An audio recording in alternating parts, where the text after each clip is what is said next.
All right, what's going on, my friends? It's now 3 o'clock. The Trailblazers season has ended. They fall last night, 114-95 in Game 5 to the San Antonio Spurs, starting at 10 o'clock from the practice facility before all the players scatter for the 10 o'clock from the practice facility before all the players scatter for the off-season. Be sure to listen to Rip City Radio 620, your home of the Trailblazers, for live coverage. We have 3 games coming up tonight in the NBA playoffs, starting at 4 o'clock on Prime Video. The Magic are in Detroit to take on the Pistons. Detroit favored by 10.5. Orlando, after back-to-back home wins in games 3 and 4, have a 3-1 series lead, looking to close it out tonight. At 4:30 on ESPN, the Raptors and Cavaliers all tied up at 2. The all-important Game 5, Cleveland favored by 9.5. And at 7 o'clock on ESPN, the Lakers look to take out the Rockets in Game 5 of that series, leading 3-1. LA favored by 3.5.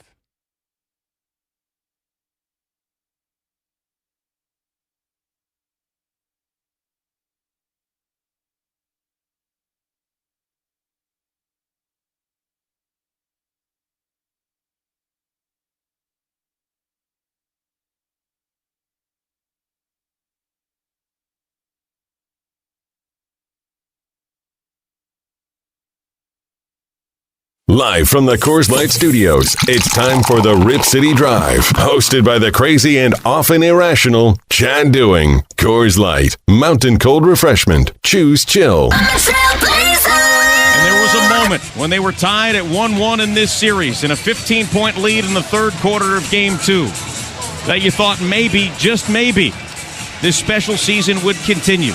But it ends here on this Tuesday night in San Antonio. I'm happy where we got.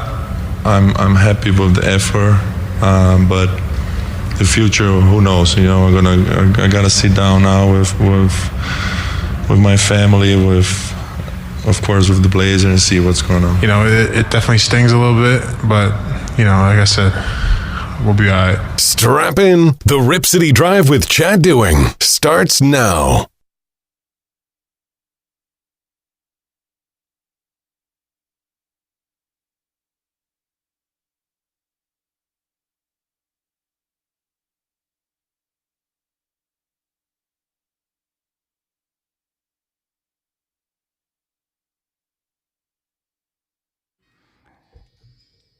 Yeah, I'm going to be honest with you.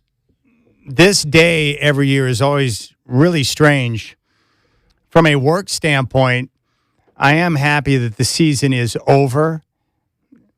For my personal life, being able to spend more time with family, being able to have more time for golf, and just doing some of the things I want to do. The season is long, and I just counted it up. So basically October, November, December, January, February, March, and April.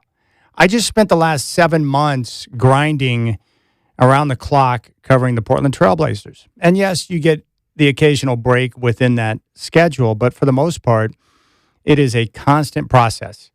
It's really the weird part of the job where, 6 months out of the year, I have normalcy, and 6 months out of the year, I'm always gone, working.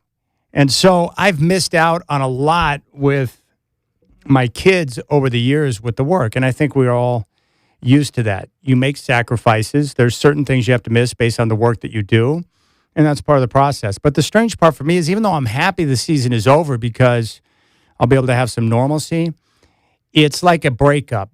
You're with someone. It could be a few months. It could be multiple years. You break up, you get divorced, and the very next day, everything is turned upside down. It's different. And that's the way I felt today when I woke up. I was like, what am I supposed to do? Like last night when it was over and I was sitting in Studio C putting together some social media posts and trying to plan ahead, I realized that it's all over. And so it's really strange. You have this separation anxiety, or it's almost like a feeling of loss when the season is over, especially when it's a season that was, for the most part, a smashing success. And that's really the way I look at this season. You cannot be frustrated with the playoff series against the Spurs. I think all of you, look, you guys watch basketball. You understand how it works. You're very smart. You've been following the game for a long period of time. You knew, like I did, that they were not going to beat the Spurs in the first round. I just wanted to get a split in the first two games so that we could experience a raucous crowd at Moda Center. And we got that in games 3 and 4. Unfortunately for the Blazers, they lost both home games. It would have been nice to have seen them get a win and extend the series and give Blazer fans something to savor. That did not materialize. But there's no shame in losing to the San Antonio Spurs. I hate to admit it because I'm jealous of the Spurs. They've had incredible fortune in the draft lottery. I'm not a fan of Greg Popovich and his whininess, his crankiness. I'm just not down. They're fans. Their luck in the draft. They've won multiple championships. They basically have everything that I want as a Blazer fan. So screw the Spurs and their fans. That's my sports hate coming out.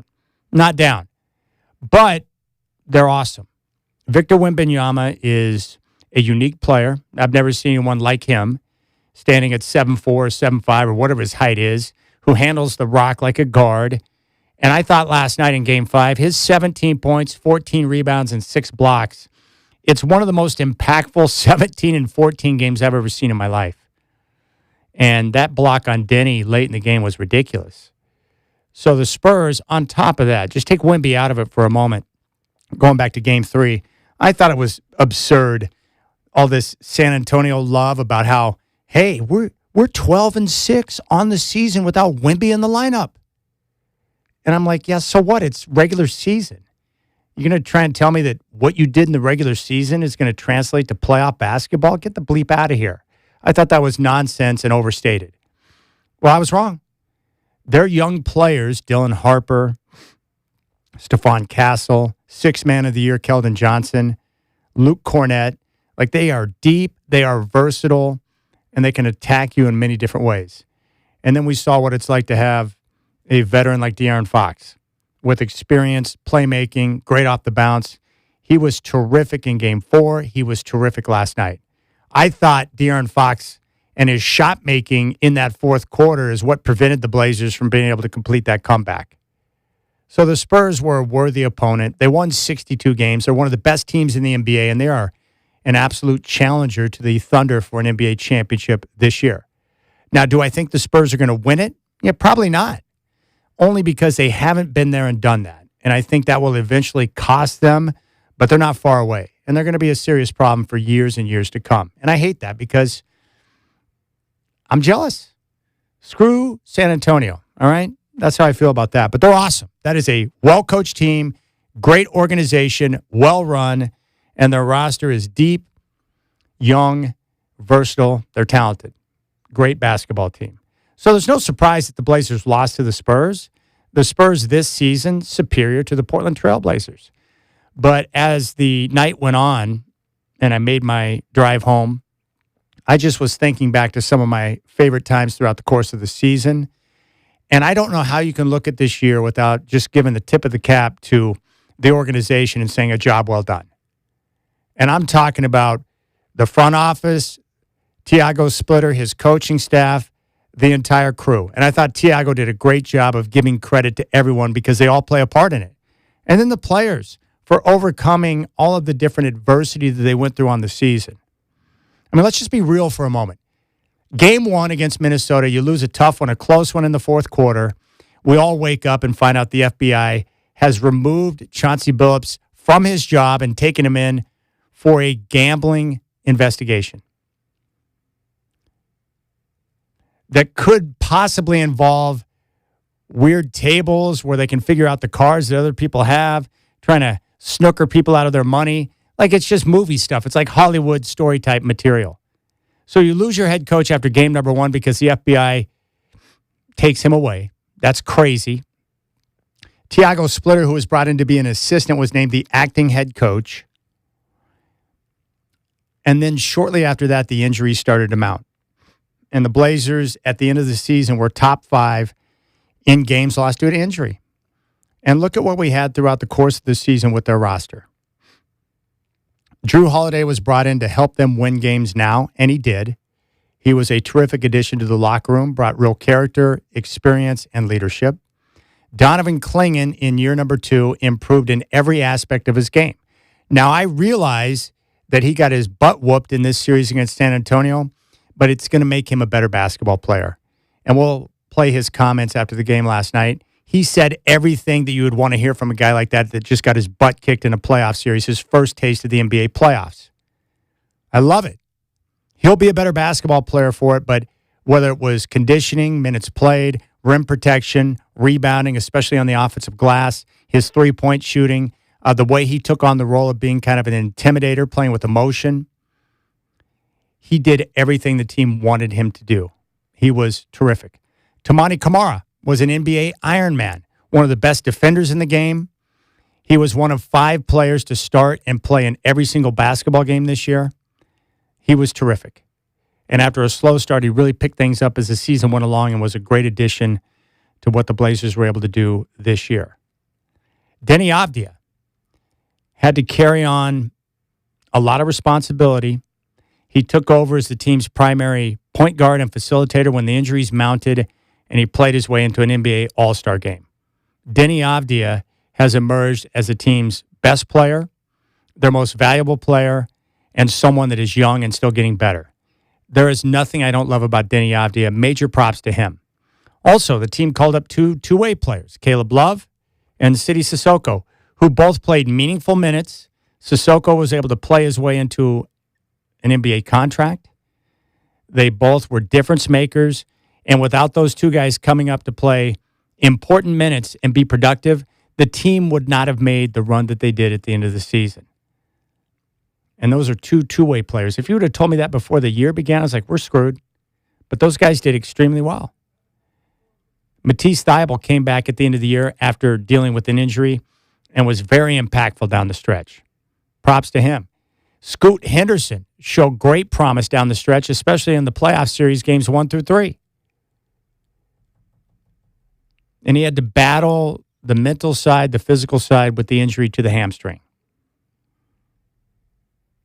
And there you have it. No matter which player you point to, everyone made a contribution. How about Robert Williams III? For him to be able to be healthy and play throughout the course of the season. And rest for him to be able to be healthy and play throughout the course of the season. And he was wildly productive in short minutes off the bench. With his rebounding, his energy, he shoots a good percentage from the field. He was terrific, led the NBA in blocked three-point shots, which is remarkable for a player of his size. He was great. And so there's always a lot of credit to go around when you have a season like this, and I tip the cap. Keep in mind the Blazers improved 6 games year over year. They also had a win total in Vegas of 34.5 that they blew out of the water with 42 wins and finished with a winning record. And most importantly now, as we move on, they have tools to be able to improve the roster, and they're on the proper trajectory as we move into the offseason and get ready for next year. And the next time we see him play, guess who's going to be back in a uniform for the Blazers? One, Damian Lillard. So there's a lot to be happy about. I just am very pleased with the effort and the results of this season. And losing to San Antonio, one of the best teams in the NBA, there's no shame in that. And they competed. Even last night, they got down big, trailed by as much as 28 in the first half, and they roared back in the fourth quarter and got it down to 9 on 2 separate occasions. So right up until the end, they did what they had done throughout the course of the season, which was play their asses off. All right, we'll keep things rolling. I want to hear from you today, 503-248-0620. Your thoughts on the season, your thoughts on what needs to be done as they move forward. What were some of the bright moments for you throughout the course of the year? 503-248-0620 is your telephone number. Exit interviews are tomorrow. We're going to talk with our Trailblazer insider, Sean Highkin of Rose Garden Report, coming up next on the Rip City Drive.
All right, let me give you a little background on our Trailblazer insider, Sean Highkin from Rose Garden Report.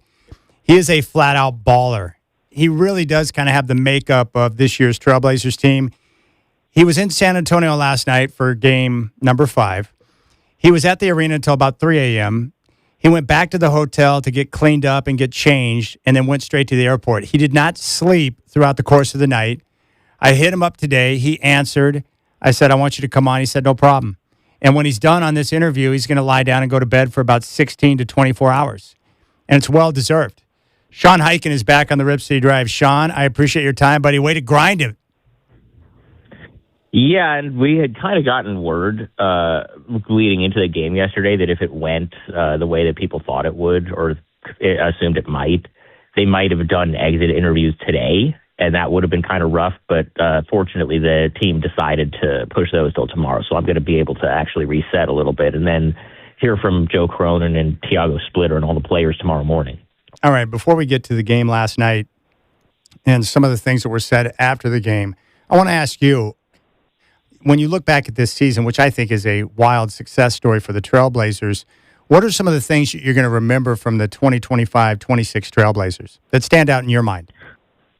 Well, I think we probably have to start with them winning, or them playing. They're playing the Timberwolves on opening night and losing, but playing really, really well, and everybody feeling really good about how they played, about as good as anybody can feel after a loss. And then I wake up the next morning and I have 104 unread text messages that are saying that Chauncey Billups was arrested by the FBI. So I think we probably have to start there as far as memorable things from the season. That's an interesting way to kick it off. But, beyond that, I think, it was, you saw Denny Avdia have a breakout and become a true all-star and franchise-level player. You saw Donovan Clingan make a huge leap. You saw, in connection with the Chauncey situation, you saw Tiago Splitter get pushed into that job under less than ideal circumstances and keep everything together and coach the Blazers through all these injuries to their first winning record in 5 years and their first playoff appearance in 5 years and a win on the road over the tough Phoenix team in the play-in. And then the team also got sold. So I would say it's probably the most eventful season that I've ever covered doing this job.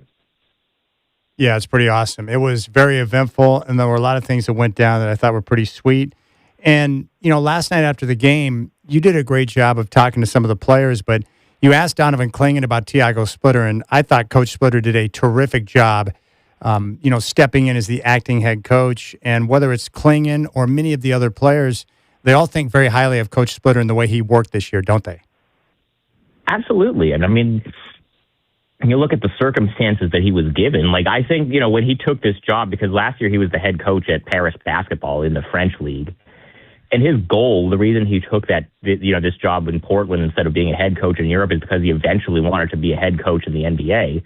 The idea was that he would, do this for a couple years and then get some experience and then maybe interview for a head coaching job somewhere down the line and then take that next step in his career.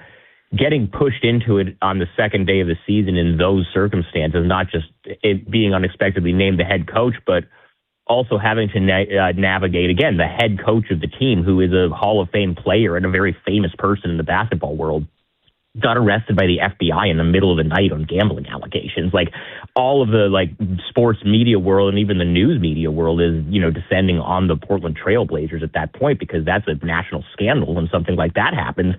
And that's the kind of thing that, especially for a young team like this that doesn't have a lot of experience, they easily could have just kind of let that get to them, let the season go off the rails, and they didn't. They stayed focused. They went about their business. They won 42 games and a play-in game and one game in this series against the Spurs and had the opportunity to win 2 more, except they ended up blowing the leads, but they were competitive in these games. And I think a lot of that is a huge credit to Tiago. Yeah, Tiago Splitter was terrific. And I want to play this for you because I love this response. But Donovan Clingan was asked last night after the game what he'll take away from his first playoff experience. Take a listen. Learn from it, get better, stay in the gym.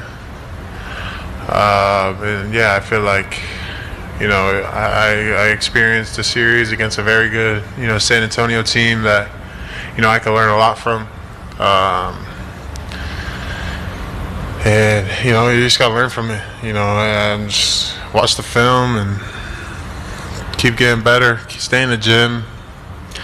And, I feel like, it's definitely a learning experience. But I'm gonna try not to take it away take away from the season that I had. I feel like I had a lot of good moments throughout the season, and I know I didn't play at my best and didn't do what I did all year through this series, but like I said, it's definitely a learning experience.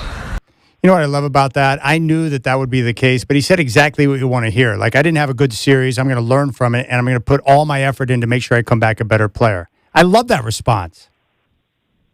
Yeah, and this has just been who he is since he was, obviously since he was at UConn, but also since he was drafted. I remember his first summer league in 2024 when he was playing with the Blazers in Las Vegas, and he, had a pretty good game. He was blocking shots, he was rebounding, he was protecting the rim, he was doing all the stuff that people have kind of become accustomed to him doing now with the Blazers. He was doing that at Summer League, and the team lost the game, and this is a Summer League game that literally doesn't matter at all, and he was just so down on himself afterwards. It was almost to the point where you're like, okay, man, like, you're allowed to give yourself a little bit of credit for playing well in this, this Summer League exhibition game that they lost, but, like, that's just how much this guy cares, so I'm not surprised at all that he did not have a good, I'm not surprised he didn't have a good series, because this is just a bad matchup for him between having to guard Victor Wembanyama, which nobody can really do, and also just, the type of center that he is, being, too slow to hang with some of these smaller lineups that the Spurs were running at times. So I'm not surprised that he struggled in this series, and I'm also not surprised that he looked at it afterwards and said, yeah, I need to be better. I need to get into the gym. I need to make sure this doesn't happen again. All right, can you set up what was asked and how it went down when Coach Splitter commented on Shaedon Sharpe? Yeah, I just thought it was interesting that he only played 6 minutes last night, only in the first half. And so I asked him why that was. And Tiago said that, he liked the energy that City was giving them and City Sissoko was giving them. He answered a question about Shaedon Sharpe by talking about City Sissoko and said that he was focusing on the positives. So I don't know. I think that kind of tells you a lot without really addressing that much. All right, so we're getting ready for the offseason. We'll have the exit interviews tomorrow. This is going to be a very interesting offseason, to say the least, Sean. So, what are some of the big questions you have as we get ready to enter the offseason with the Blazers? Well, obviously, the big one is the head coaching position, where, we just talked about earlier. I think all the players and most outsiders, observers viewing, this team and their season would kind of agree, and I feel this way myself, that I think you'd have to have a pretty compelling reason to not give the job to Tiago, but, we don't really, Tom Dundon, the new owner, is still a wild card. You don't know what he wants to do. He just paid over $4 billion for this team, his group did. He's going to want to put his imprint on it, and if he, the word is that he thinks he can get a coach to do just as good of a job for even cheaper than, what Tiago is making, which is not even that much money. So you want to see how that all plays out, and if he ends up, seeing reason on that one, or how the coaching search ends up, or how that ends up playing out. And then beyond that, the roster is obviously, it sounds like there's going to be some pretty big changes, because you want to talk about things Donovan Clingan said last night. One thing I really liked that he said was that the playoffs are the bare minimum now for what should be expected from this team. He doesn't want to be just happy to be in the playoffs and get eliminated in the first round every year. They've gotten in the playoffs. They don't want to be in the lottery again. And so, if with how deep the West is, they were able to scrape into the 7th seed this year with all the injuries they had and kind of a roster that overachieved for their talent level. But you don't want to have to do it like that every year. You're going to have to, increase the level of high-end talent on the roster. And so that's going to be what Joe Cronin's job is this summer. I'm really interested to see how he ends up doing that. Who would you identify as untouchable on the roster? The three for sure are Denny Avdia, Donovan Clingan, and Toumani Camara. I think most people can probably agree to that. Obviously, Damian Lillard has a no-trade clause, so that's, he's not going to be on the table, although I think if he didn't have the no-trade clause, I could see Tom Dundon looking at him and being like, why are we paying $14 million for a guy that is 36 coming off a torn Achilles? But Dame's got a no-trade clause, so that's not really a factor here. And then the other one, I think that I would be very, very surprised if they traded was just because of some of the stuff that the other minority partners in the ownership group, particularly Andrew Charing and Sheil Tile, have said about the appeal of the Chinese market to them when they bought in. I would be very surprised if Young Hansen ends up on the trade block. But other than those 5, I kind of think everything's on the table. Scoot Henderson, I think, showed a lot in particularly the first 3 games of this series that, he is a guy that still has a lot of upside and a lot of potential and started to put some things together. But it wasn't such a slam dunk, especially after, the 2 games that he had to close out the series, which were not nearly as good as those ones. We still don't know for sure what he is. Shaden Sharp, I think, given what we just talked about without Thiago talked about him after the game, I think he's probably the one that I would say is most likely to not be a part of the long-term plan. So it's just a matter of putting all this stuff together as far as trade packages and who's available and what types of upgrades they can make. And that's well above my pay grade to do. All right, Sean, as you get ready for exit interviews tomorrow, what are 1 or 2 or 3 of the things that you're definitely going to ask about tomorrow that you want some answers to? Well, kind of continuing a trend of last night, you want to hear as many of the players as possible give their thoughts on the record about the coaching situation and whether they want Thiago Splitter back. I think that would go a long way towards clarifying that. I think Joe Cronin is really the big one here because he was part of that press conference with Tom Dundon and Shield Tile and the ownership group in the beginning of April. But he hasn't had a solo press conference where it was focused just on him since media day back in September. So he hasn't really gotten been able to address, the Chauncey stuff and his own thoughts of the sale in more depth and, his own view of the roster and, where things are kind of going from here and, his own view of, working with Tom Dundon so far. So there's a lot of stuff to ask Joe Cronin. And then from a player standpoint, I think Damian Lillard, because he's a guy that didn't play all season and doesn't really do media during a season because he wasn't playing all year. I'm really curious to see now that he's, gone through a whole season just of rehab and not playing and seeing them make the playoffs for the first time in 5 years, where he views the team, what he thinks about Thiago Splitter, what he thinks about the overall direction of the franchise, the sale, where his health is at, if he's for sure going to be back at the start of training camp next year. So there's a lot to get into. Do we know if Tom Dundon's going to speak tomorrow?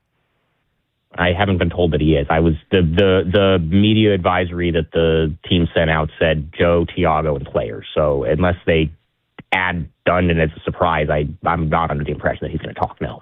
Do you think Thiago's got a great chance to come back and be the permanent head coach? I don't know. You got to ask Tom Dundon. I think he should. I think it's a pretty open and shut case, in my opinion, that he should get it. But it's going to come down to how much money Tom Dundon is going to be willing to pay him and how little money he's willing to accept and, what other candidates emerge. I think he should be the heavy favorite at the clubhouse to get the job. But as I said earlier, Tom Dundon's a total wild card and everybody's kind of still figuring out how he operates and how he's going to approach this thing. All right, Sean Hyken, you got to check him out, rosegardenreport.com. Great local coverage of the Trailblazers. He'll be all over the exit interviews tomorrow. All right, Sean, I appreciate you. Go crawl into your cocoon and enjoy your nap, and we'll hear from you tomorrow. And I'll talk to you soon, Chad. There you go, Sean Hyken, Rose Garden Report, our Trailblazer insider. Love him. All right, 503-248-0620 is your telephone number. I'll take your thoughts on the season, maybe some of the moments that stand out in your mind. You could talk about last night. Are you satisfied with this season? Maybe you want to talk about the moves that need to be made during the offseason. That's up to you. Let's go out and talk to Casey in Skamania. Casey, I appreciate the call. You're up on the Rip City Drive with Chad doing. What's on your mind?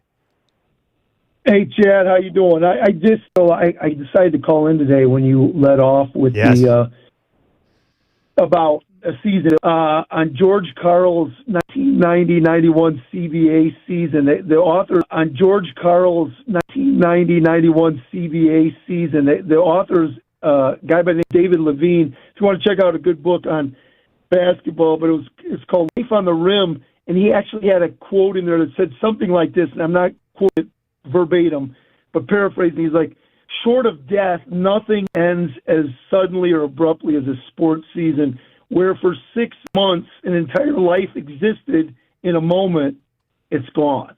So it is that case, like, obviously the Blazers, they were looking for that win to bring the series back here to Portland, and you and Travis and everybody working on the broadcast, Chris, all of a sudden it's just like, hey, maybe we got a game 6 Thursday at Monday, and then who knows, and then all of a sudden it's over, right? But so I just wanted to share that with you.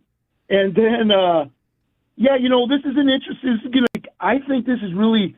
I guess I have a question for you, and I was going to say maybe for Sean, who was on. I enjoy his coverage too, hiking.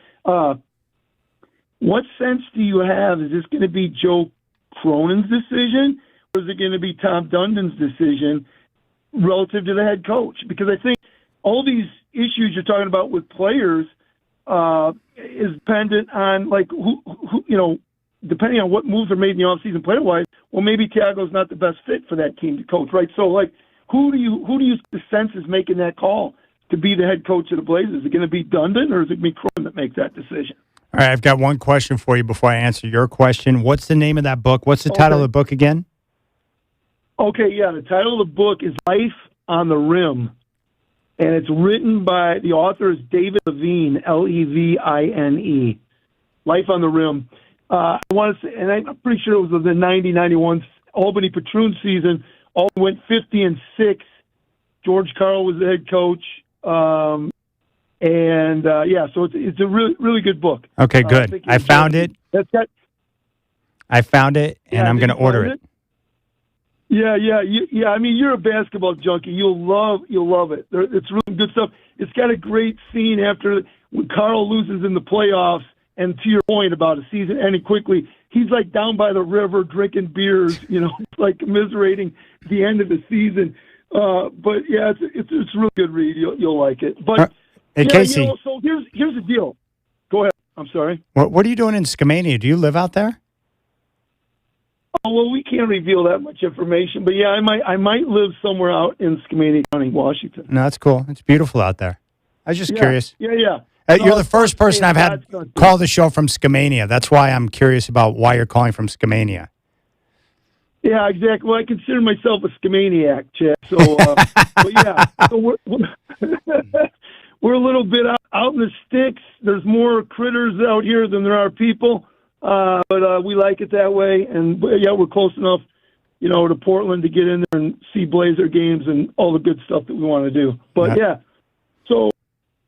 so that was my question on what is your take on that? I'm going to make the decision on that, and then because I'll be honest, I love these guys on the team, but here's the reality. And last night, this is a game last night. I love Holiday. Holiday was 3 for 14 last night. This is a game on the line. I love Holiday. Holiday was 3 for 14 last night. This is a game on the line. Your playoff lines on the line. And Thibault 1 for 6, Sharp 2 for 5, Scoot 2 for 6.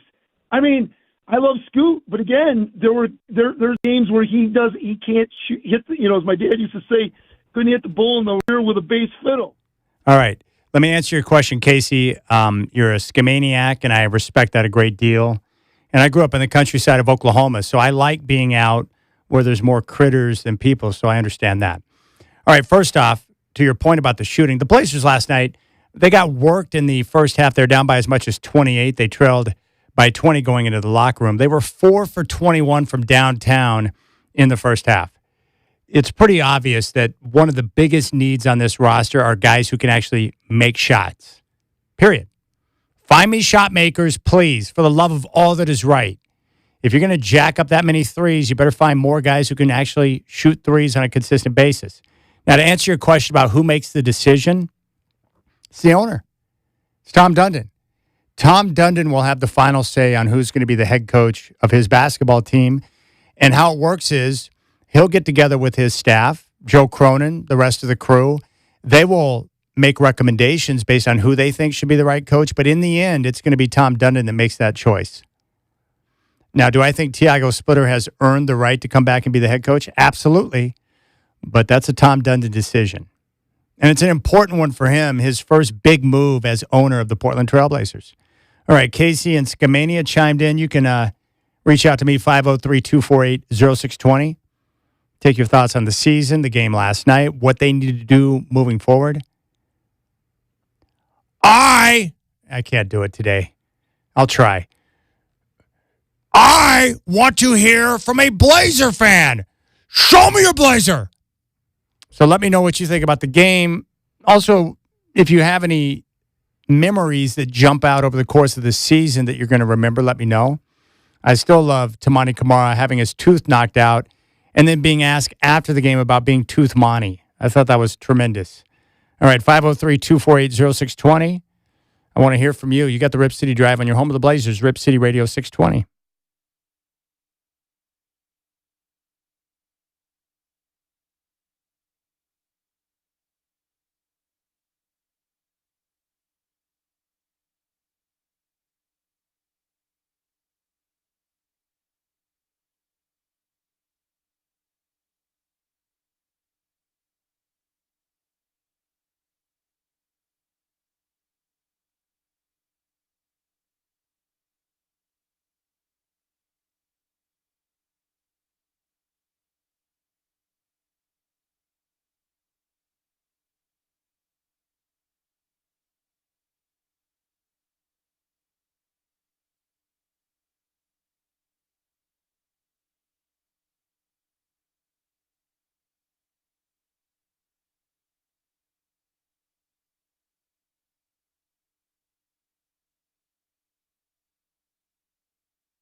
Well, I'm very happy to inform you that Michael Shacker's made me comfortable in the workplace by informing me. I can assure you, Chad, I've got the cleanest butt cheeks in town.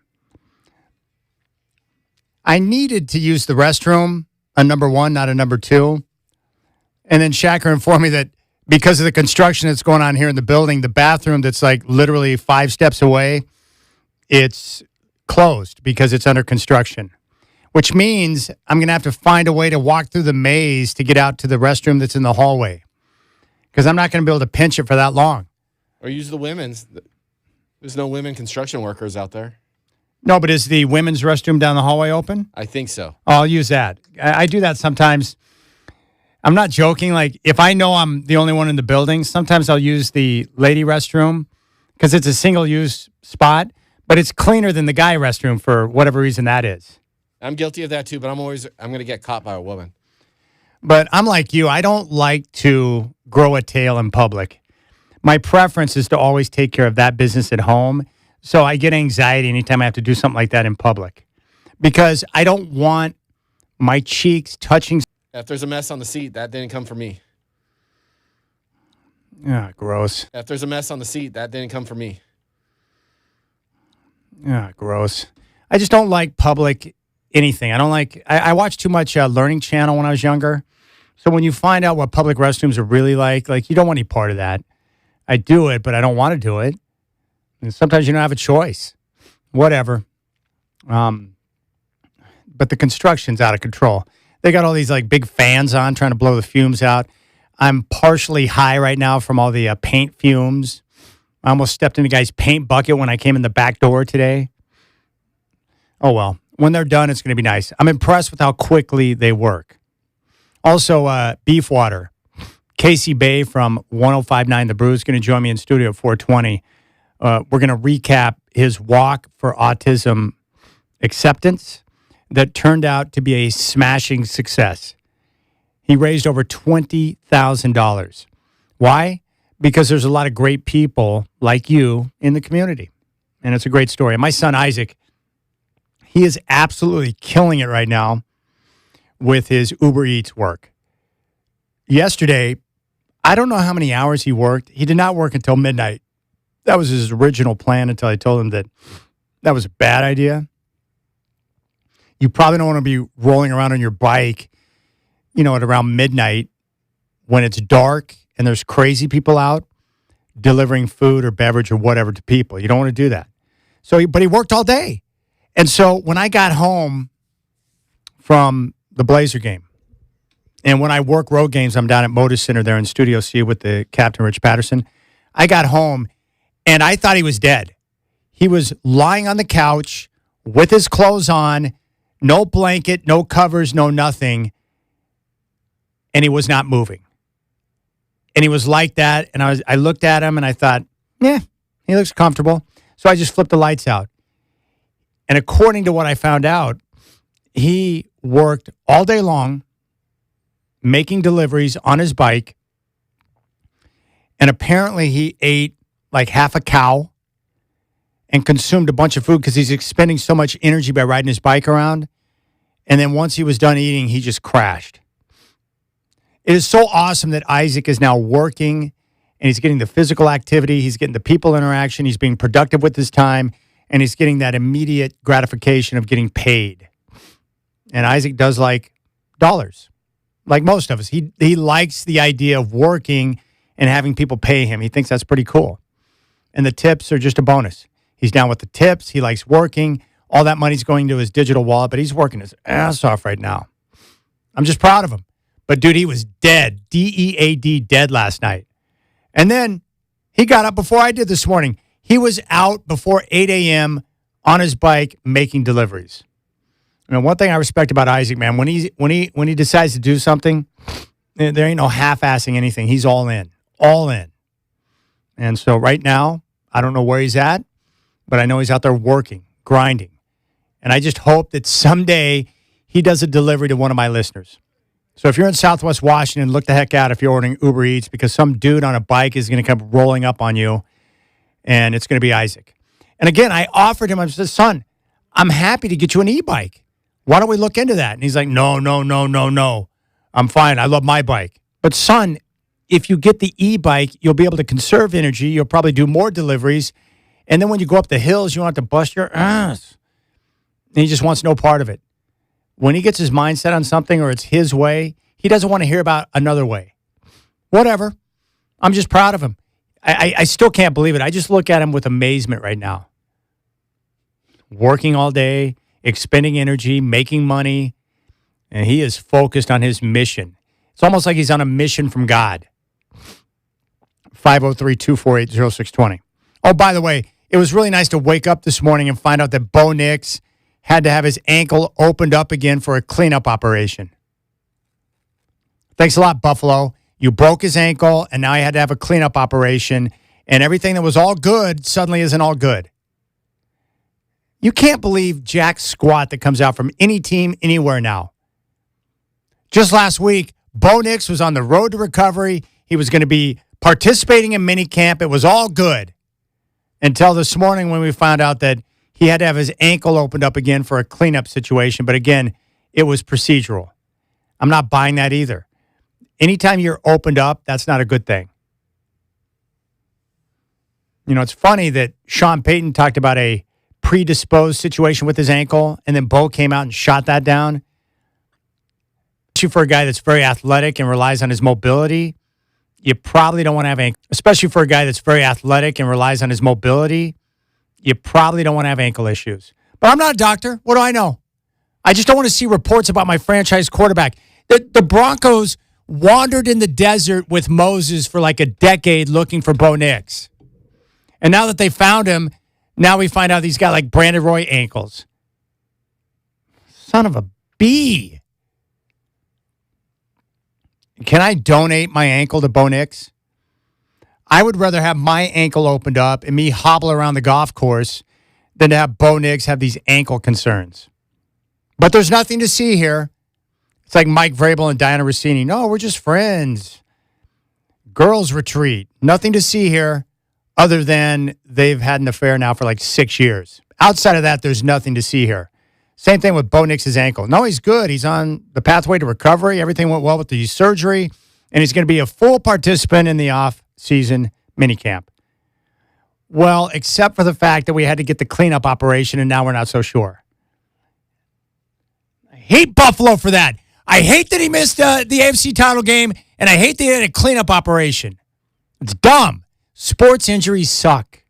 All right, when we come back, we're going to hear from Tiago Splitter. He had some great things to say to his club in the locker room last night following the Game 5 defeat at the hands of the San Antonio Spurs, one of the luckiest teams in the history of the world. Tim Duncan, David Robinson, and freaking Wemby. That's cool. I'm jealous. What can I say? You got the Rip City Drive.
All right, what's going on, my friends? It's now 4 o'clock. The Trailblazers season ended last night with a 114-95 loss to the Spurs in Game 5. Victor Wembanyama, 17 points, 14 rebounds, and 6 blocked shots. The Trailblazers now return to Portland. Exit interviews are set up tomorrow morning at 10 from the practice facility, and I will anchor live coverage of exit interviews right here on your home of the Blazers, Rip City Radio 620. Now, we have an NBA triple header coming up tonight. Starting here in a couple of minutes in Detroit, the Magic and Pistons. It's going to be on Prime Video. Detroit favored by 10.5. 4:30 on ESPN. The Raptors are in Cleveland to take on the Cavs. That series is tied up at 2 with the home team winning all 4 games. Cleveland, 9.5-point favorite. And coming up at 7, the Rockets are in Los Angeles to take on the Lakers. LA favored by 3.5. With a win, the Lakers will advance in the round number 2 to face the Thunder.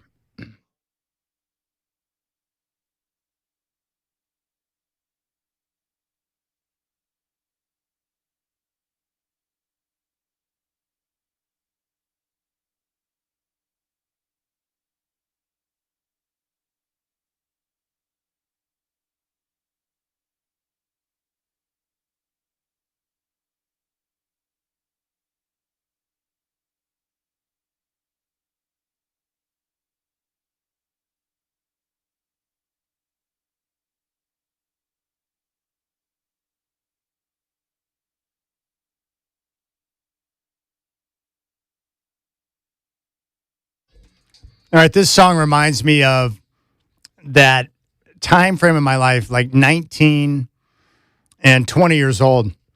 You know, before you're old enough to go to any of the bars or clubs around town, the place we'd all hit on the weekends was up front, right there off the water in downtown Portland. It was like a great dance spot.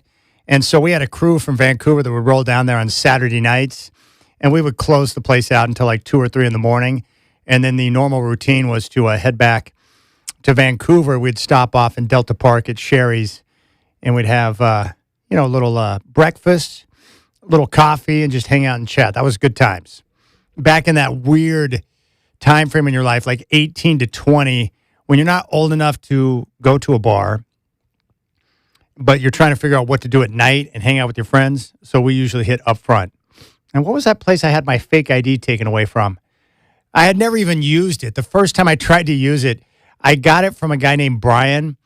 The eye color was not exactly the same, but I didn't know the signs for the different months or whatever, and the bouncer at the door asked me what my sign was, and I gave the wrong sign, and he kept the ID, and I had to go home, and it sucked. Now, my buddy, Corey, he was genius. I didn't have access to this information, but he used his birth certificate. He got his brother's birth certificate and information because his brother was older, went to the DMV and got a fake ID in his brother's name and was able to utilize that. I thought that was pretty genius, but I couldn't access my brother's information. But that's the type of nonsense that we were trying to take care of back in the day, if you can imagine that. When identity theft was legal? Yeah, when identity theft was legal. You know, now they got the internet that would have shut it all down and stuff, but that's what we used to do. Some of the things, isn't it amazing that some of us are still alive? Like some of the dumb things that we used to do and we thought we were cool. It's like, what in the world were we thinking back then? Crazy times. All right. 503-248-0620 is your telephone number. Frankly, I'd love to hear from you. Your thoughts on the season. Your takeaway from the playoff series with San Antonio. You know, I'm not going to take too much away from the playoff series other than the Blazers need to get better. You know, the great thing about the playoffs is like a microscope. Once you get put under the microscope, you become very clear about who you are and where you fit in the pecking order in the NBA. The Blazers had a terrific season. It was a smashing success, but they're a long ways away from San Antonio. And that's no shame. It's just they got freaking Victor Wembanyama. And they got great young talent. They're well coached. They're versatile. They're athletic. And they got guys who can knock down shots. So clearly the Blazers have got to go out and continue to tinker with the roster to get better. I think, number one, it's pretty obvious. They need more guys who can shoot and be able to knock down threes consistently based on their style of play. But I thought it was a successful season, a smashing success.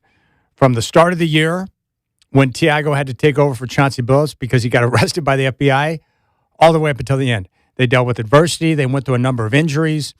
They got into the play-in. They beat Phoenix on the road. They got into the postseason, and they got a win against San Antonio. And there were a lot of individual performances throughout the year, which were terrific.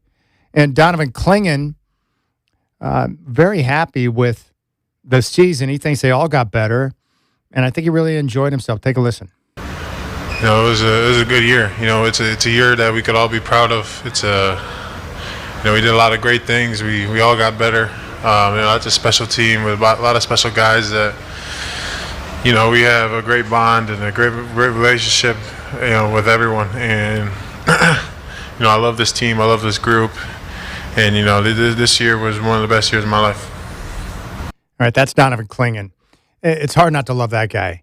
And you know that he's going to take what happened in the playoff series and use that as fuel as he continues to work on his game and all the different things he wants to accomplish during the offseason. If I were him, I would blow up a poster of Luke Cornett, and I would put that in every room of my house. So you can't turn one direction without seeing Luke Cornett. Because when you get dominated by Luke Cornett, it's embarrassing. You need to be reminded of that, and it will fuel you for your work during the offseason. It reminds me of Bill Romanowski, former Bronco linebacker, former Raider, former 49er, great player. And he was part of 2 Super Bowl winning teams with the Broncos. Well, if you go back to 1996, the Broncos were the number 1 seed in the AFC. They were hosting the Jacksonville Jaguars at Mile High Stadium. And the Broncos were supposed to just cruise into the Super Bowl. They were double-digit favorites at home against the Jaguars, and the Jags beat them 30-27. One of the most devastating sports experiences of my life, because at that time I thought John Elway's career was over and he was not going to win a Super Bowl. Well, in that game, it was Mark Brunell, former Husky, former Jaguar, who embarrassed Romo because Romo couldn't tackle him. He was scrambling around all game long making plays, and it was annoying.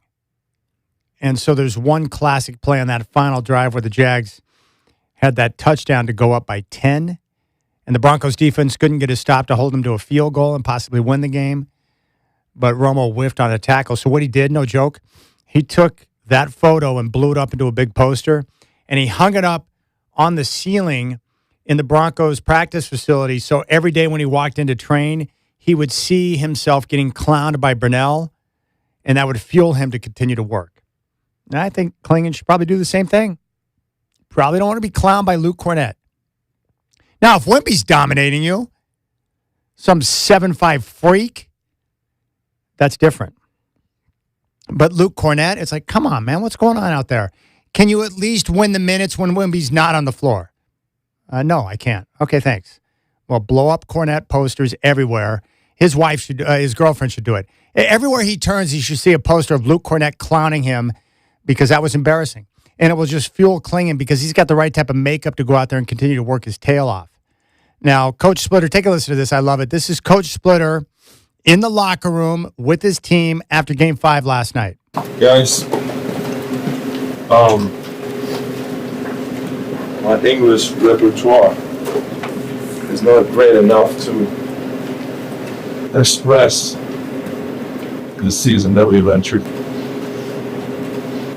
Super proud of you guys. Tonight, we fought to the end. Give them credit. They won.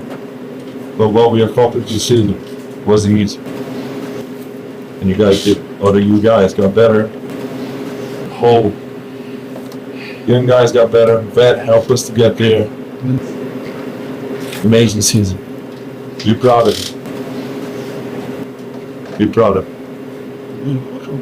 We always want to win. We want to be the last team standing. But we got better this year. So be proud of that. Keep your heads up. Keep your heads up.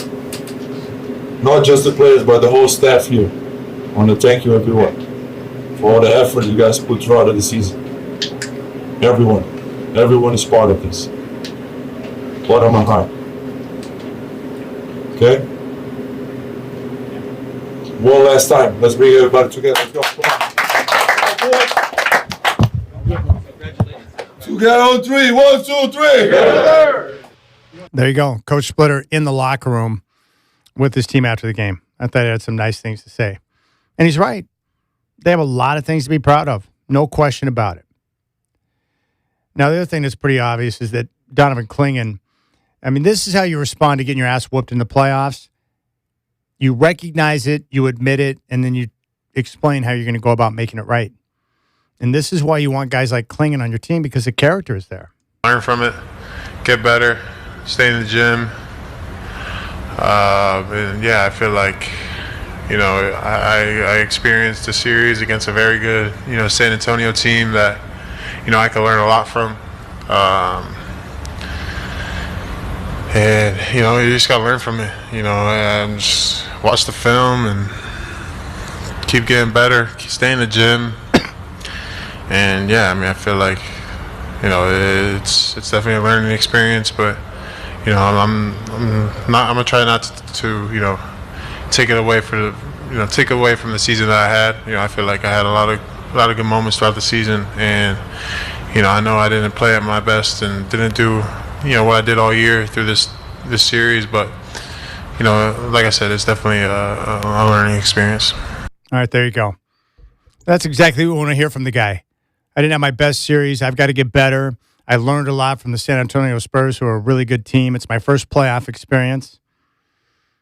That's why I love that guy, because he didn't have a good series. He was almost unplayable against the Spurs because Victor Wembanyama is such a ridiculous matchup. I have a good idea. Let's try and defend a center that's 7'5" that plays on the perimeter, because that's normal. I just can't believe it. Like that game on Sunday, the game 4, is the first time I've seen him play live.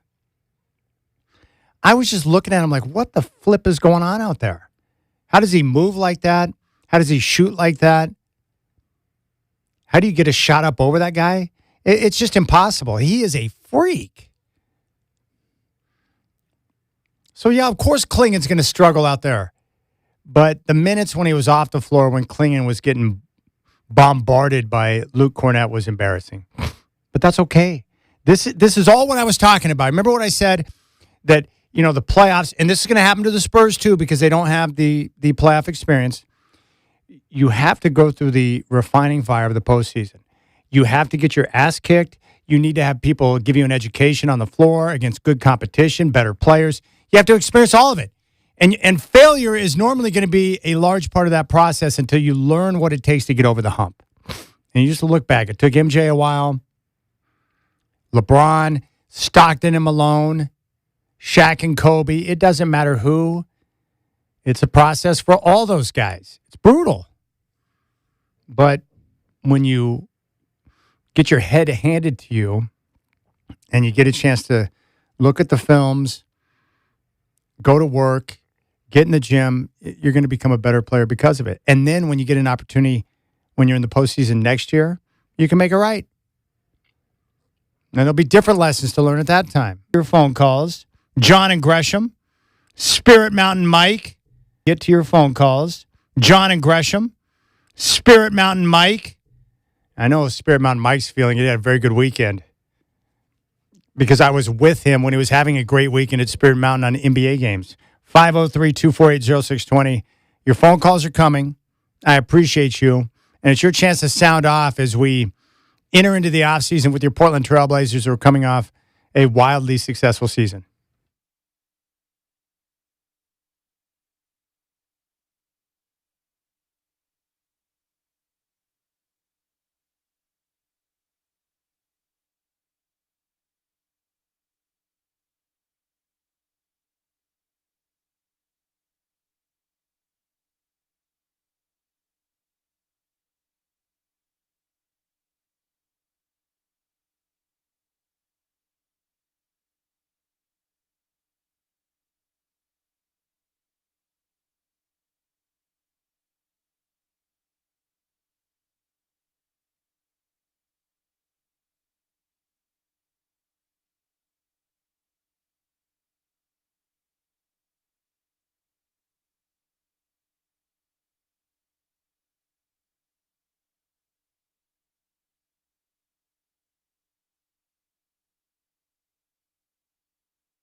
All right, telephone number is 503-248-0620.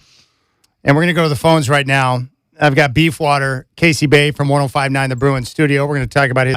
He's kind of like the manager of all the construction guys here. That guy's straight badass. Yeah. Joel, he's kind of like the manager of all the construction guys here. That guy's straight badass. Yeah, he is the ramrod of the situation around here. I love it because he comes in and apologizes for any of his guys that get out of line or that might be a little rambunctious around the workplace. And Joel keeps him in line. He came in one day and said, "Hey, I talked to my guy that had the paint in here. I let him know that was unacceptable." Yeah. I'm like, "Joel, I love you so much." I got to see him get into one of the painters that he thought didn't do an adequate job trimming around that windowsill. He's like, "Hey, man, I need this fixed up. This is the only studio I'm not happy with." And I was like, "Get him. I love Go that. get him." I love it too. And he just told us, he's like, I just admitted the truth. I'm like, because he just came in and asked us, like, "Is that too much noise out there?" I said, "Make as much noise as you want." I said, "I've just been cracking on your guys for That's the it. last 2 weeks. I just let him have it on air," and he just laughed. It's our only line of defense around here. Yeah, I'm like, we get to go talk trash on the microphones. all right, we'll get into the walk for autism acceptance. Freaking amazing, too. What a smashing success. But I want to go out to the phones. Let's start in Gresham. John in Gresham wants to talk about Donovan Clingan. John, welcome to the Rip City Drive. You're on with Casey Bay and Chad doing Fire Away. Thanks, Chad. I appreciate you giving us updates with Isaac. It makes me very proud of him, too, just knowing how much he's progressed over the years. Oh, thank you. It's got to be so gratifying for you. Doing a good job, brother. John, I got to be honest with you, and Casey and I will talk about it too, but I'm still amazed. He got his own job and he's working his ass off. I still can't believe it. He's blowing me away right now. Yeah, that's outstanding. And I'm sorry to hear about Bo Nix. I got to say that you got to watch. The Chargers had a great draft, and they're going to be dangerous again this year. But I know. Aside from that, Donovan Clingan. If I was to talk to Donovan face to face, I say there's a few things you need to work on, Donovan, that really help your game. Number one, get the weight room so that when you go up to dunk the ball, if somebody tries to block it, they might get their hand broke. Number one. Number two, look at tape from Kevin McHale, the up and under moves and the great moves he had. Needs to work on his mid-range game and then a quick release to learn how to catch and shoot the ball instead of taking 2 seconds to let it fly when the defender gets on you. Well, that sounds good to me, John. I appreciate the phone call, and you're right, man. Kevin McHale probably has the best low post moves of anyone I've seen in the history of basketball. The other thing that might help Donovan Clingan is not play against guys like Victor Wembanyama. That would probably be helpful. Casey, he's a freak. He is a freak. And so was Kevin McHale's shorts, by the way. Yeah. Freakish. The shorts back in the day, I'm a big fan. In fact, if I was in the NBA today, I would bring back the short shorts. You would want the short shorts? Yes. I just like basketball players. If I can look at them and know their religion, I'm on board with that. I've always found it crazy just with that era, too, where players all look like they worked with your dad at a tire shop. You know what I mean? And then now everybody looks like they're 19 and 20 years old. Back then, they looked like they were 36, still out there scrapping on the hardwood. You know what makes me feel old? You and Joel were dropping your age around town. Uh-huh. And I'm like, I'm older than both you clowns. I'm 50 now. Well, I mean, by a hair. Yes. I'm right in the chipping range of that. But that goes back to the point of when I look at these NBA players now, they look like children to me because they are. I could be their dad. It's true. It's so crazy. True. Let's go out to my man, Spirit Mountain Mike. Mike, congratulations on your successful halftime plays over the weekend. What's up, brother? Well, congratulations for you surviving the weekend, too, with Isaac and the prom. I heard that on pretty good. Yeah, it was much easier knowing that my daughter was going with girlfriends and not boys, so that made the night much more palatable. Yeah, I hear you. Well, listen, what's on my mind is I'm not going to crack on Donovan because we all know what he needs, but what confused me a little bit, and they had a great season, I thought, the Blazers, was Denny trying to go at Wemby when he's right in front of him. I think he blocked about 4 or 5 out of those 6 blocks that Wemby had. I couldn't understand why he kept trying to do that when he's right in front of him. Yeah, Mike, it's a good point, and I appreciate the phone call, buddy. I'll see you soon. It's a learning experience. He had 6 blocks last night, 17 points, 14 boards, 6 blocks. It's the most impactful 17-14 game I've ever seen. You got to be aggressive. You've got to go after him. I think the best way is to attack because if you start to retreat, he knows he's going to have the best of you and he'll get over. But that's a tough matchup. He's a defensive problem right now. Best defensive player in the league, and once he figures out his offensive moves, he's going to be virtually unstoppable. All right, Casey, let's talk about the walk. we knew it was going to be a success, but I think it exceeded all expectation on Friday. You cleared $20,000. Yeah, we are at 21,400 and some change right now, and Shake Shack still is dropping in the donation day numbers. So I'm hoping that we get close to 22 grand. Wow. But that was multiple days ago, and I still am struggling to get my brain around what was so different this year. Yeah. It was special last year, and we raised $7,600 in 10 days, and then we turned around in year 2 and did over $21,000 in just 14 days. Unheard of in 2026. You and I have been in this business a while. Doing fundraisers is a challenging thing. It is. You never know when you're going to win. You never know when you're going to lose. And every time you just kind of got to chip in and go for it. And that's exactly what we did. We just got behind it, did what we do. And lo and behold, we just had some real special moments. And that was one particular individual donated $5,000. She donated $3,000 on Wednesday, and then during the walk on Friday, she popped back in and said, "You know what? I think we can all do better." And I'm putting in another $2,000. That's freaking awesome. And it was just stuff like that, where it was just every time you turned around, there was a special moment, and businesses started getting on board, and we started, getting $1,000 donations. Joel, who we talked about a few minutes ago, I met that man 4 weeks ago. Yeah. And he was compelled to reach out to his company, and he goes, "Hey, we donate to charity things all the time." And he goes, "Let me try and figure it out." And then, a few days went by, and then lo and behold, man, $1,000 popped in, and you're just going, "Thank you, Deacon. Thank you, Car Toys. Thank you, Jamba. Thank you, Colin. At Goldberg Jones." It's just, I don't know what the story is. But I love that the audience, for whatever reason, wants to get behind me in this cause. And I don't know what the hell to do next year. Well, I'll tell you what's great. And the word that I would use to describe how I think you're feeling right now is just gratitude. Yeah, for sure. And it's not just the people that make the $2,000 or the $3,000. I'm like you. If someone is willing to put in $5 towards my cause, that means just as much to me, because they're understanding, they're getting the message. I can't echo that enough. And I've said that multiple times, that it's not a matter, to me, it's the solidarity. It's great to post a big number, but it's also neat to see a whole bunch of donors, and regardless of what the money is. And I had one woman tell me, "Hey, I'm sorry, but I gave you my last $3. It's all I had." Yeah. And that might as well have been $300 to me. Course. Like the fact that she sacrificed for your cause. 100%. You're giving your last dollars for something that I care about. And that couldn't be more meaningful. Yeah, it's totally awesome. I guess what blows me away and what I love, the reason why stories like this are so great to me is that, with news coverage now, the only thing we hear is that there's bad people everywhere, right? But that's not reality. That's not the truth. No. And when you get a chance to work with the community, especially this community, you realize how many good people there are listening, who are a part of the community, that want to reach out and help others. And so that's the part that always blows me away. And it reminds me, like, oh, yeah, we have a lot of good people around us. It's true. And what's nice is I think we all need a day like Friday, just to kind of reset the tone, get our own selves together, and just kind of let that wash over you for a minute, that we still have a great community in this town. Yeah. We still have people that want to help, and that is absolutely fantastic. So it was just an unbelievable experience. I don't know how we top it, but I have one choice, and that's to top it, right? Yeah, So, you got to top it. It's just was a remarkable day. Well, and you know how it works. As word continues to spread, more people are going to want to take part and be a part of it, and we'll see how things shake out. I was just happy because I went in to hang out with your crew in the morning, probably about an hour and a half in studio with Tanner and Laura.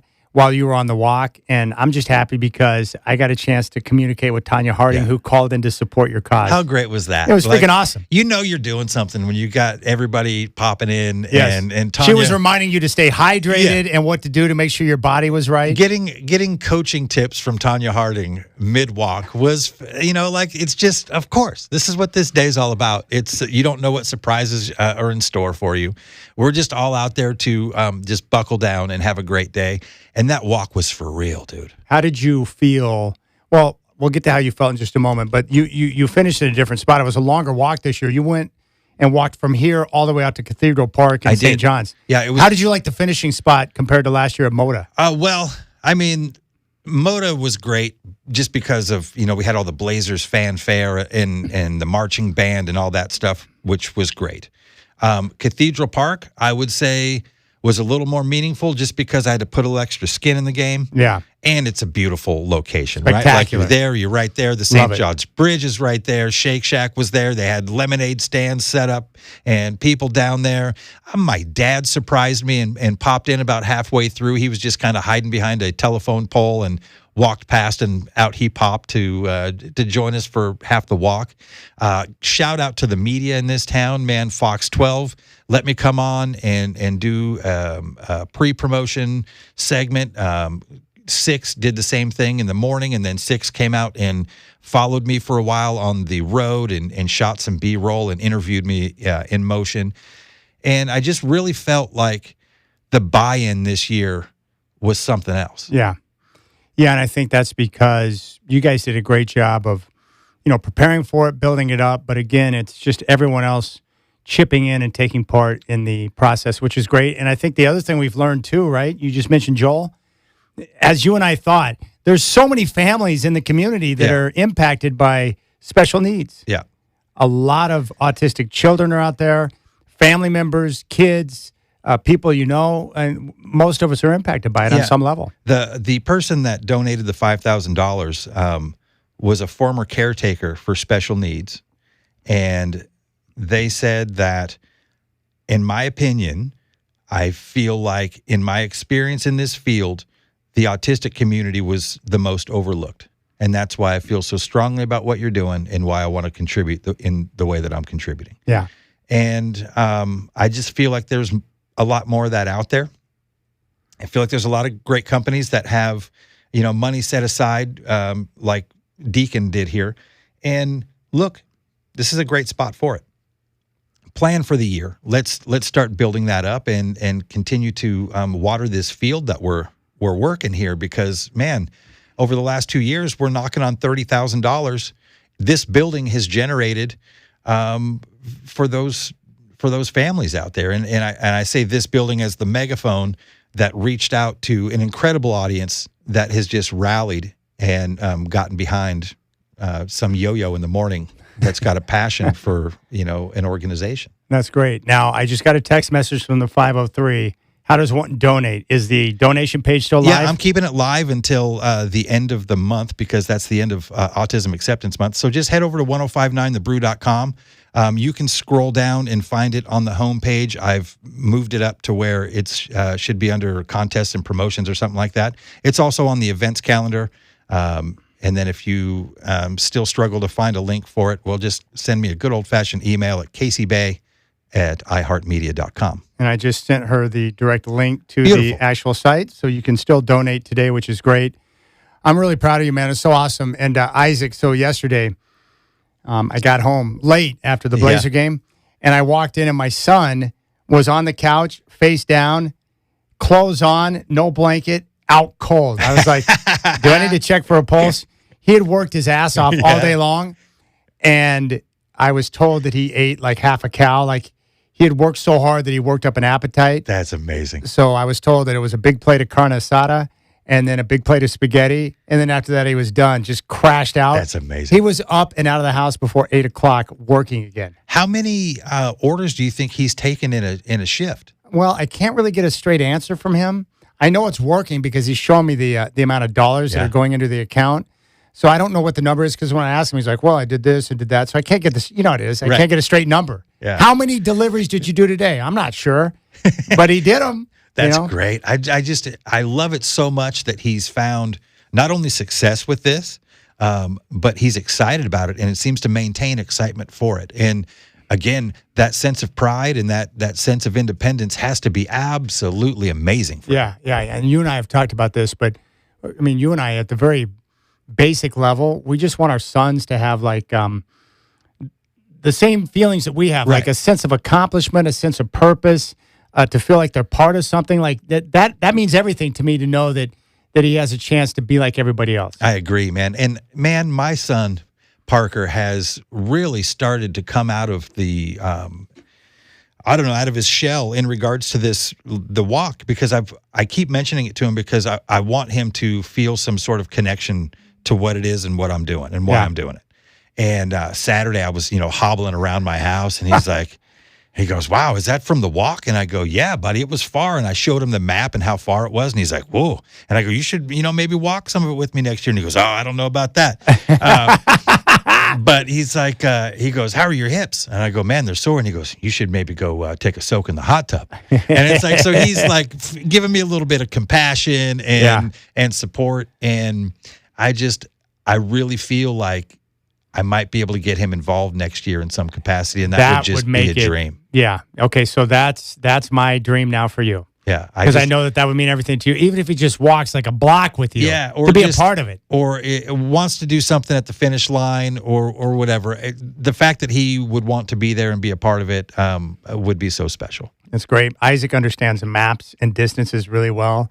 I'm sure your son does too. Yeah. Like Isaac can look at a distance. He's like, "Whoa. That's far." Yeah. Because when I ask him, like, when he tells me he wants to go on a trip and he'll give me some town I've never heard of before, I'm like, "Well, how far away is that?" He's like, "Well, I'm not so sure. I got to take a look at it." And he knows exactly how far it is because he's already mapped it out in his dome. That's crazy. I love it, man. I love the way they think. I love what they can tap into, and they're essentially superheroes as far as I'm concerned. I love it. Isaac he doesn't like to lie. So when I ask him a direct question about something specific, he's like, "I don't want to talk about that right now."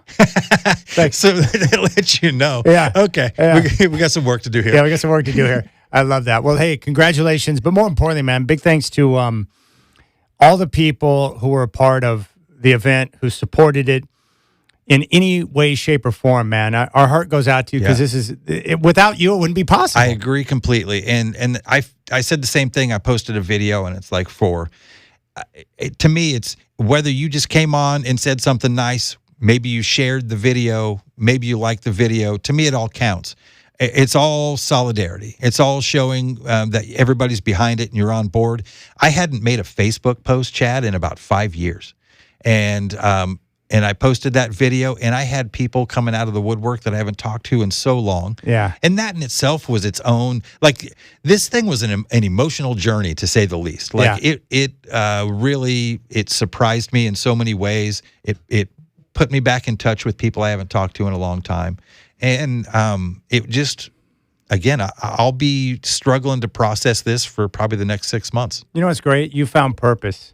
Yeah. Because you were looking for an outlet to be able to spread the news, and you found it. I did. You didn't know how it was going to be, but you walked right into it. You know? I'm grateful for a show that I get to work on, and having, I get to come to work and hang out with my friends every day, and we get to, bust each other's chops and have a good time. And Tanner and Laura and Court Weber as well, they've never done nothing but say, "How can I help, and how do we make it better? And what more can you ask for?" They're all quality individuals. How much did you enjoy the recap show on Monday?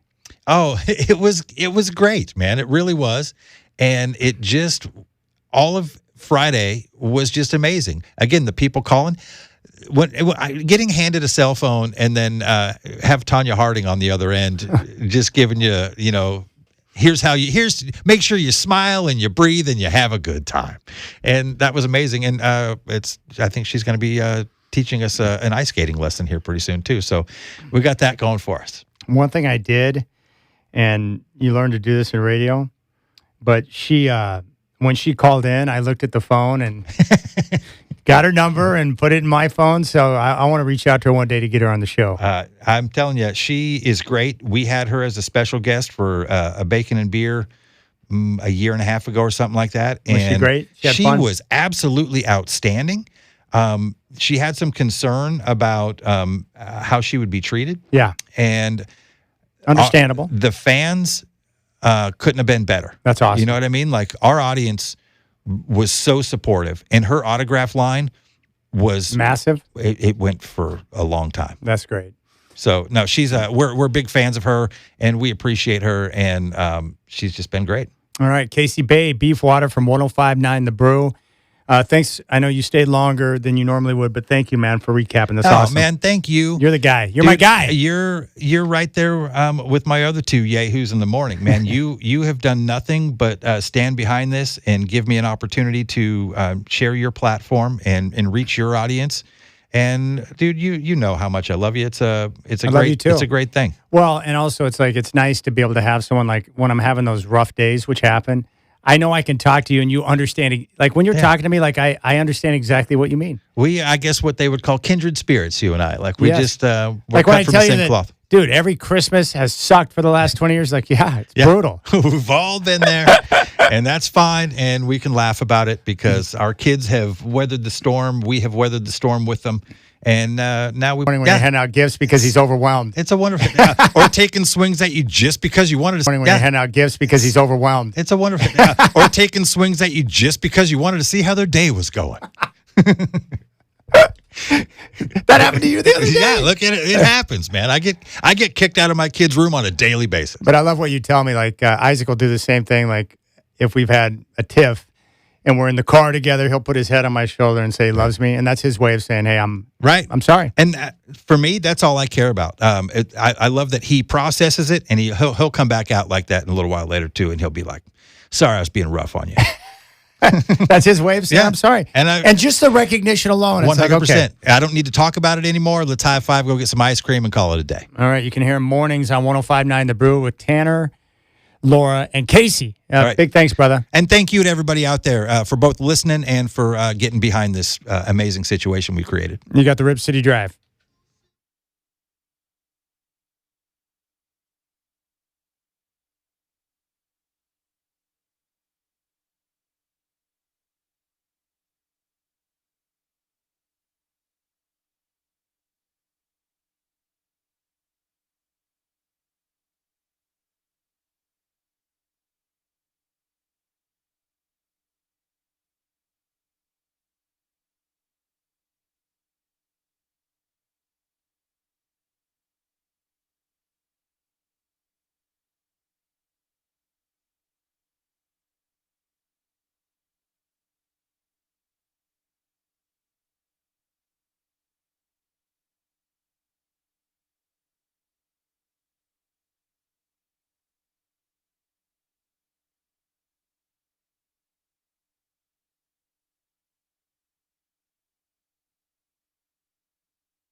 right now. 2 of the 3 games are underway. Scoreboard right now. 2 of the 3 games are underway. Right now, the Pistons on top of the Orlando Magic, 43-29, with 9:27 left in the first half. Cade Cunningham with 12, Paolo Banchero with 10. It's pretty amazing. Orlando's got a 3-1 series lead in the 1-8 matchup in the East. But keep in mind, Orlando is not a legitimate 8 seed. They lost that last game of the year, which pushed them into the play-in. And the Pistons, they've had a great season.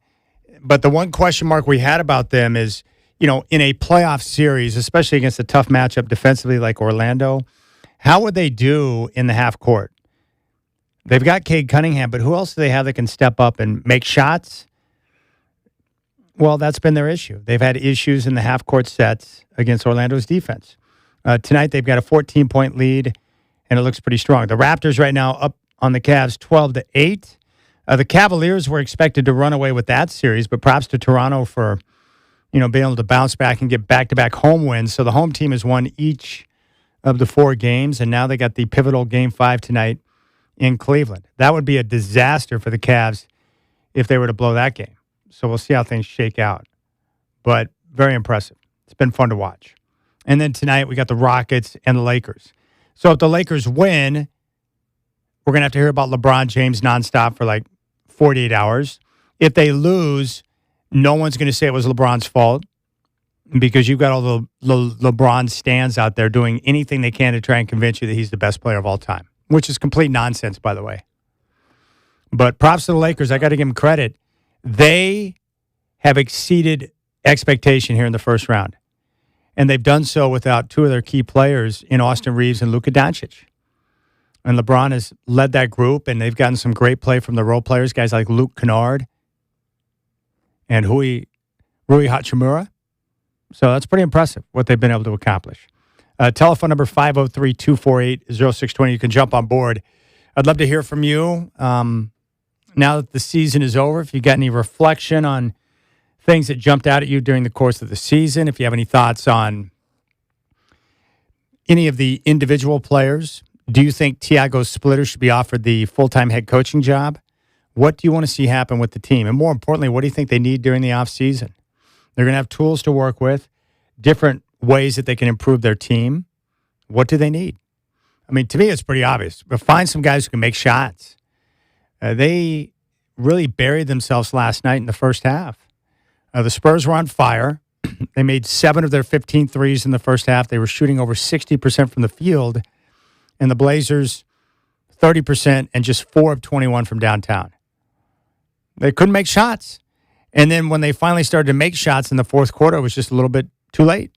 All right, we'll keep things rolling. 503-248-0620. The Blazer Day, which is fabulous. All right, you got the Rip City Drive. Chad Doing with you here in your home of the Blazers. Rips is fabulous. All right, you got the Rip City Drive. Chad Doing with you here in your home of the Blazers. Rip City Radio 620.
All right, it's now 5 o'clock. What's going on, my friends? Checking the NBA playoff scoreboard. Second quarter in Detroit. The Pistons lead the Magic 49-37. Paolo Banchero's got 16 points in the first half. Orlando's got a 3-1 series lead. Detroit trying to force a Game 6 back in Orlando. Right now, first quarter in Cleveland. The Raptors on top of the Cavaliers, 22-15. That series is tied up at 2. The home team has won the previous 4 games. Coming up at 7 o'clock in Los Angeles, the Lakers will host the Rockets. LA favored by 3.5. The Lakers, with a win, would move on to round number 2 and meet the Oklahoma City Thunder in the Western Conference semifinals. The Trailblazers season is over after last night's Game 5 loss in San Antonio, 114-95. Victor Wembanyama with 17 points, 14 boards, and 6 block shots. Live coverage of exit interviews tomorrow at 10 o'clock here on Rip City Radio.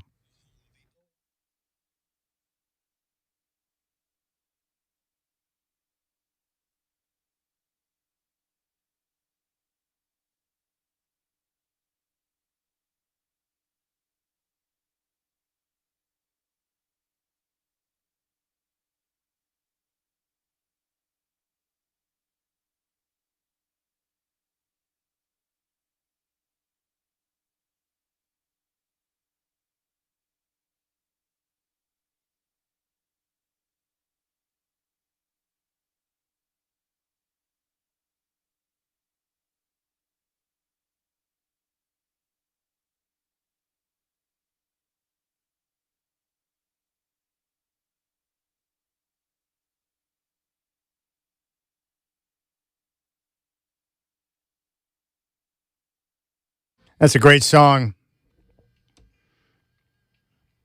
All right, telephone number 503-248-0620.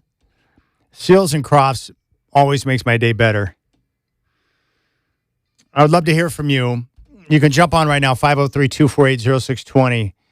The Blazers season is over, and I'm looking for you to chime in on your memories from this season, what you think about the team moving forward, what you would like to see them do during the course of the offseason. What do you think this team needs to add in order to improve?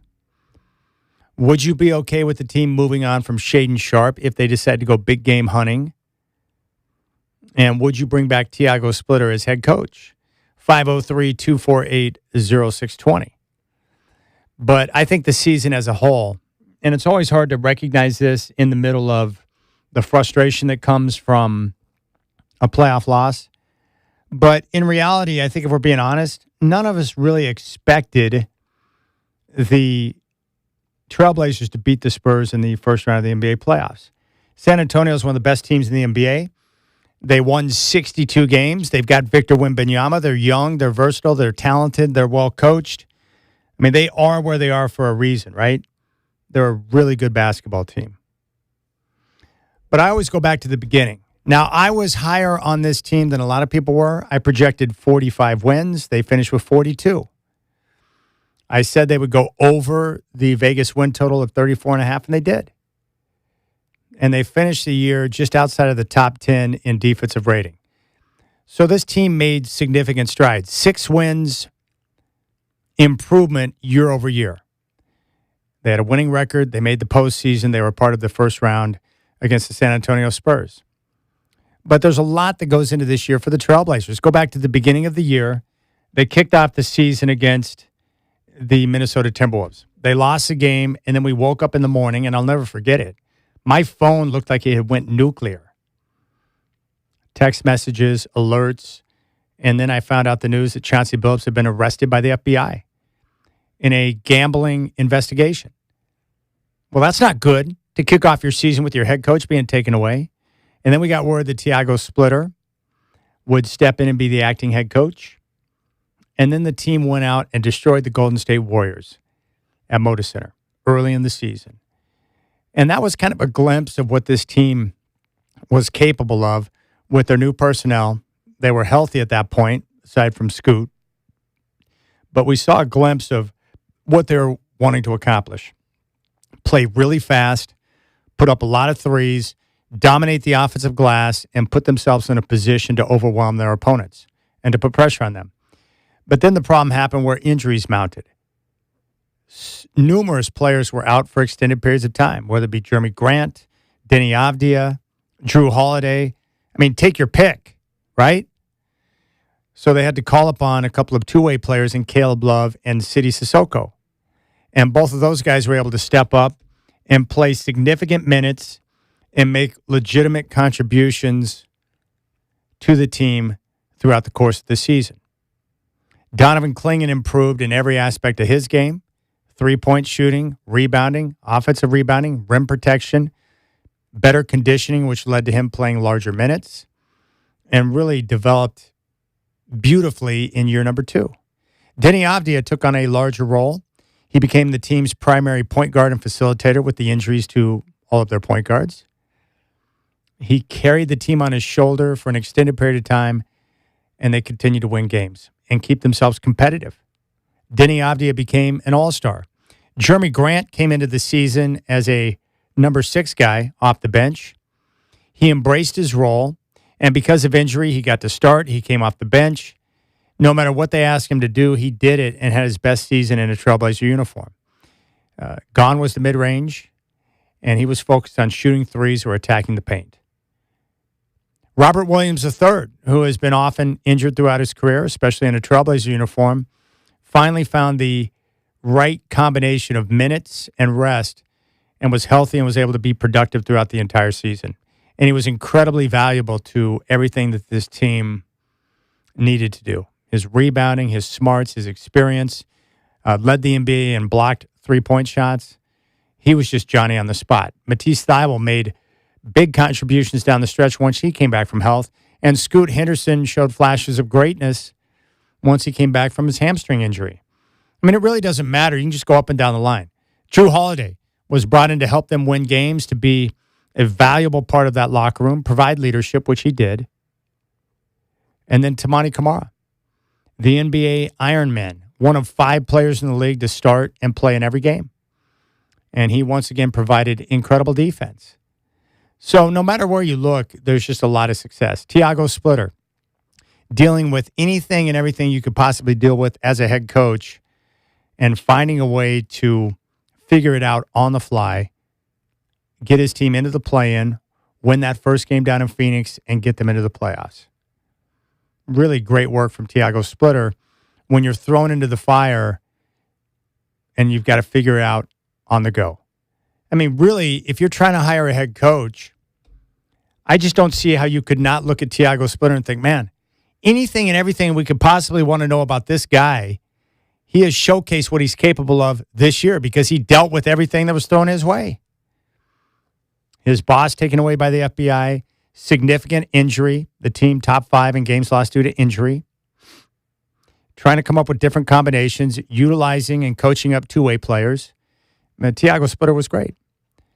And so there's a lot of credit to go around, from the front office with Joe Cronin and his crew to the coaching staff with Tiago Splitter and the assistants, and then, of course, the players who got the job done. And I guess the best compliment I can give to Tiago Splitter, and this is really what you want to see if you're an NBA head coach, is can you get your guys to do what you want them to do? When you're dealing with guys who are highly paid to do their job, a lot of times they won't listen to you. And if they don't respect you, if they don't think you're doing a good job, or they feel like you might be disrespecting them, some of those NBA players will tune you out. But Tiago Splitter proved that he's got the right recipe for being able to explain to his guys what he needs and then gets them to play hard for him. That's the most important ingredient you need as a head coach in the NBA, is getting guys to do what you want and play hard for you, to accept their roles. And he was able to do that. So I'm really proud of Tiago Splitter. And last night, he showed some gratitude to his players in the locker room after the game. Guys, my English repertoire is not great enough to express the season that we went through. Super proud of you guys. Tonight, we fought to the end. Give them credit. They won. But what we accomplished this season wasn't easy. And you guys did. Other you guys got better. The whole Young guys got better. Vet helped us to get there. Amazing season. Be proud of it. Be proud of it. We always want to win. We want to be the last team standing. But we got better this year. So be proud of that. Keep your heads up. Keep your heads up. Not just the players, but the whole staff here. I want to thank you, everyone, for all the effort you guys put throughout the season. Everyone is part of this. Bottom of my heart. Okay? One last time. Let's bring everybody together. Let's go. Come on. Two count on three. 1, 2, 3. All right, there's Coach Splitter with his team after the game. Let's go out to the phones. Let's bump on out to Wilsonville. Lawrence wants to chime in. Lawrence, I appreciate the phone call. You're up on the Rip City Drive. What's on your mind? Yeah, he absolutely deserved it. I'm excited to know that he'll be the coach of our team. Hired, and he absolutely deserved it. I'm excited to know that he'll be the coach of our team. No, he has not been hired yet. Sharp. Oh, he's not hired yet. No, we're still waiting to see what's going to happen. So I was asking people if you think he should be rehired and made the full-time coach. Absolutely. There's no question. He led that team through tremendous adversity, kept them together, kept them playing hard all season. And the product at the end, well, it was kind of tough. But you know what? They're going to be back and ready, and go Blazers. I appreciate it. Yeah, that's great. I'm all for the idea of putting him up and seeing what we could get from him. He's been a disappointment down the stretch. Obviously, he was coming back from an injury, but nonetheless, I think we can do better. And so I would like to see some movement in that area. As far as the rest of the team, go Blazers. 70 or 26-27 looks to be a very, very good season, and I'll be excited to root for them as I can when I go to the games and when I listen or watch on TV. So thanks for all your work and your analysis, and go Blazers. All right, appreciate it, Lawrence. Good phone call. Yeah, that's what part that I think I'm most excited about is just knowing that the team's in a great position to continue this upward trajectory based on where they're at. I would expect improvement going into next season, and it's going to be fun to see what the new owners hire Kevin Durant. Like, how aggressive do they want to be? Like, I'm here, Kevin Durant. Like, how aggressive do they want to be? Like, I'm really looking forward to seeing how that goes. 503-248-0620 is your telephone number. You can reach out and chime in. I'd love to hear your voice. We're going to have live coverage. Exit interviews are going to be tomorrow morning at 10. I will anchor that live here from studio. And we'll give you Joe Cronin, Tiago Splitter, the players, the entire shebang tomorrow morning at 10 here on your home of the Blazers, Rip City Radio 620. Now, wait a second. Shaq, are you doing another one of those weird, like, cover songs? Yeah. This is Seether covering Wham. This is Careless Whisper. This was a huge hit. KUFO was playing this. KUFO hasn't existed in 15 years.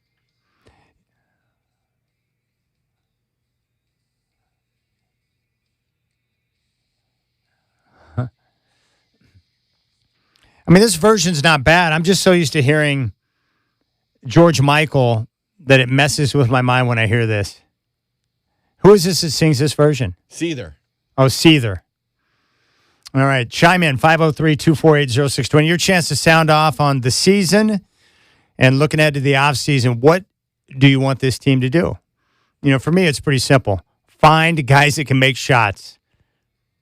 It's very simple. Find guys that can make shots. Please, for the love of all that is right.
All right. We just heard that national report from iHeart, the National Sports Report. Having a report that claims that LeBron James doesn't pay attention to the discussion about him and MJ and the greatest of all time, like, is that not the biggest lie of all time? This is why LeBron James drives me crazy. You know, people always talk about me being a hater or whatever. Here's the problem. LeBron James is a fraud. He's a phony. And he tries so hard to act like he's one way when really he's the exact opposite. For him to claim that he doesn't pay attention to the discussion about who the greatest of all time is, here, Michael, it's one of the biggest bold-faced lies he's ever told. He literally has people on his payroll who are constantly pushing the narrative that he's the greatest of all time. It matters a lot to LeBron. And so he has his cronies doing his dirty work to make sure that they continue to push the narrative that somehow he's better than Mike. And, of course, anyone that grew up watching Mike, like I did, nobody that grew up in my era would think that he's better than Michael Jordan because it's not even close. It's not. I mean, it's not even close. Michael Jordan is the most consistently great athlete I have ever seen in my lifetime. He's unbelievable. LeBron James also came out recently and said that he may shut it down at the end of this season and has no interest in a retirement tour. Not only is that not true, but I'd be willing to bet my bottom dollar, my kids' lives, everything I have, my life, on the fact that he will get the retirement tour. Because everything we know about LeBron is that he can't get away from the attention and the cameras to continue to push the narrative that somehow he might be like Mike. He just hopes that he did Mike proud by wearing number 23. And the best part in all of this is that Michael doesn't give an F. He doesn't give two Fs about anyone, what you think about him, what you think about his place in history. It doesn't matter to him because he's Mike. He's quite secure in his own skin, but LeBron is not. And that's why he's always trying so hard to shift this narrative. And that's why you had that nonsense about Michael's 88 season when he won Defensive Player of the Year and how it wasn't that great. It's so ridiculous, but this is too much. When LeBron says he doesn't care or pay attention to the conversation about the GOAT, that is a flat-out bull-faced lie. Just like when he says he doesn't have any interest in a retirement tour. I guarantee you he'll get the retirement tour. And what have I always told you about that? I just pray that somehow the Blazers give him a backgammon set like they did Kareem. All right, let's go out to the phones. Let's go to Ali, who is in Portland. Ali, I appreciate the call. You're up on the Rip City Drive. Fire away. Hi, Chad. Long-time listener, first-time caller. Thank you. I just have a few points to say. First, the Game 3 and Game 4, that's I'm going to put it owned by the coach. He did not adjust to the adjustment the other team did. And the second point, I'm a little bit disappointed by Shaden Sharp and Grant. And really, I'm tip my hat to Robert Williams in this year. So I think he was my MVP. Well, he was great. Yeah, Robert Williams was terrific this year. I love the way that they found the right number of games, minutes played. He was ultra productive. He's just a great pro. So good. I think they should keep him around, man, for whatever it costs.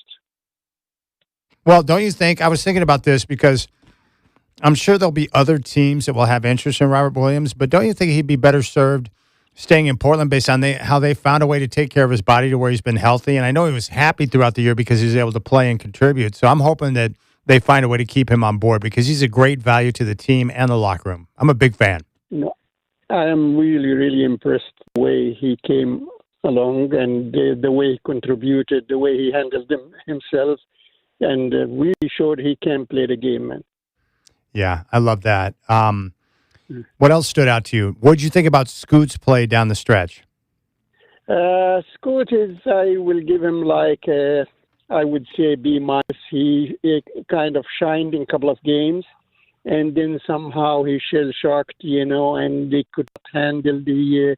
You cannot play 27 minutes and you cannot score 1 point even by driving to the basket and have a couple of free throws. That was disappointing, but he had his moment, and I think he has a lot to grow, and he has a good potential. Hey, Ali, when I look at what this team needs, for me, it's pretty simple. They need to find guys who can make shots, better shooters. Like, what would you like to see them add to the roster during the offseason? Absolutely. I would say somehow I would package Jeremy Grant and Shaden Sharp and with a couple of first-time draft and get somebody who really can get them, move the needle a little bit forward, because we've been waiting for so many years with disappointment, and it's just a long, long time, and now it is our time. Hey, Ali, I appreciate the phone call, man. Nice work. And, at least the way I look at it now, too, is like coming off of this season, like I feel like they're on the right trajectory. Do you kind of sense that?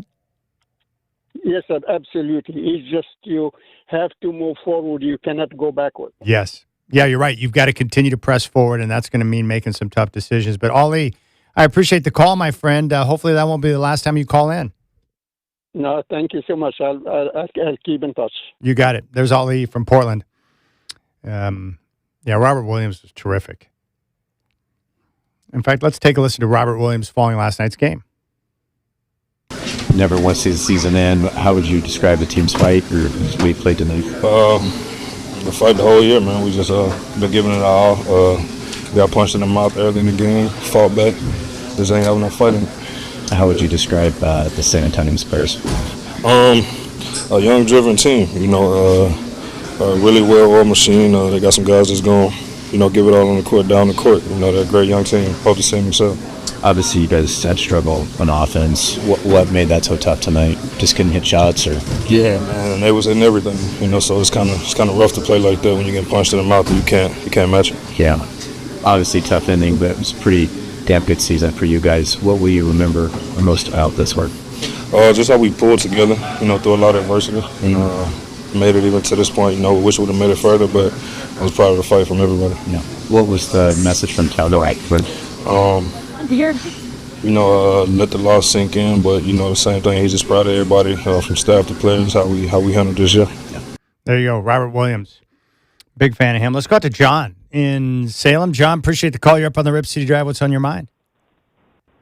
Well, I just hope that the Blazers get an offensive coordinator in the offseason. Oh, someone that can work and do more things with the offense. What would you like to see in the offense, John? Well, I think we got to have a lot more movement. One of the things, I went back and watched Game 5, and there were times when there were Spurs that just were standing around on defense. They didn't have to move at all because our offense is built around shooters when we don't have shooters on the team. Yeah, I agree. And we saw that, right? Especially in games 3 and 4 here at Moda Center. When the Spurs started hitting shots in the second half and they were able to set their defense, the Blazers' offense went stagnant because they couldn't find the movement or the proper spacing to be able to get the job done. I saw the same thing. It was rough. Yeah, our offensive set cannot be Donovan Cleveland. Yeah. Yeah, I agree. And I appreciate the phone call, John. Yeah, they got a lot of work to do. The offense was stagnant, especially in those games 3 and 4 in the second half at home here at Moda Center.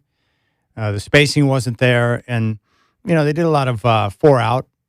And against a set defense, you're going to get killed. And the Spurs are so good defensively, they were able to shut them down. Let's take another caller out in Salem. Doug, appreciate the call. You're up on the Rip City Drive. What's on your mind? Oh, yeah, thank you, Chad. A couple things about Shaden.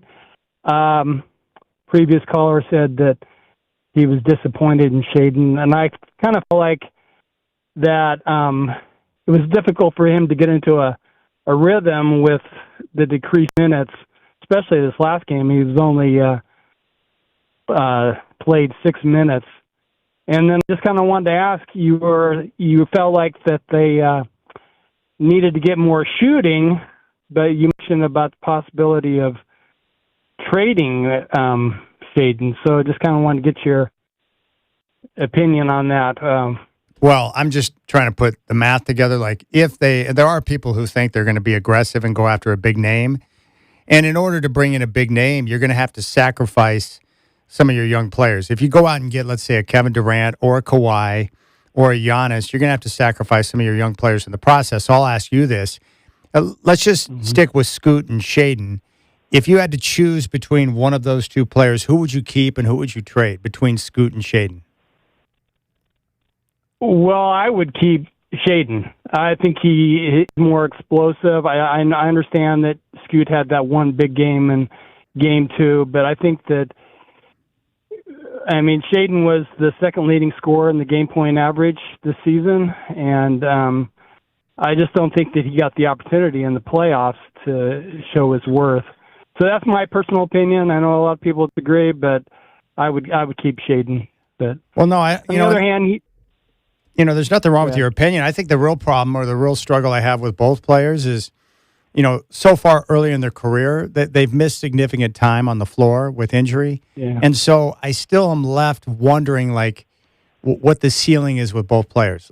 Because I haven't seen enough. I like what I saw from Scoot down the stretch in the playoff series. And with Shaden, he showed flashes of brilliance this year, and then he was out with an injury. And then when he comes back, he's trying to work himself back into game shape. So I feel like injuries have plagued both of their developments along the way so far in their career. Yeah, I would agree that, injury, he is somewhat injury prone, and they do need to take that into account. But, I just,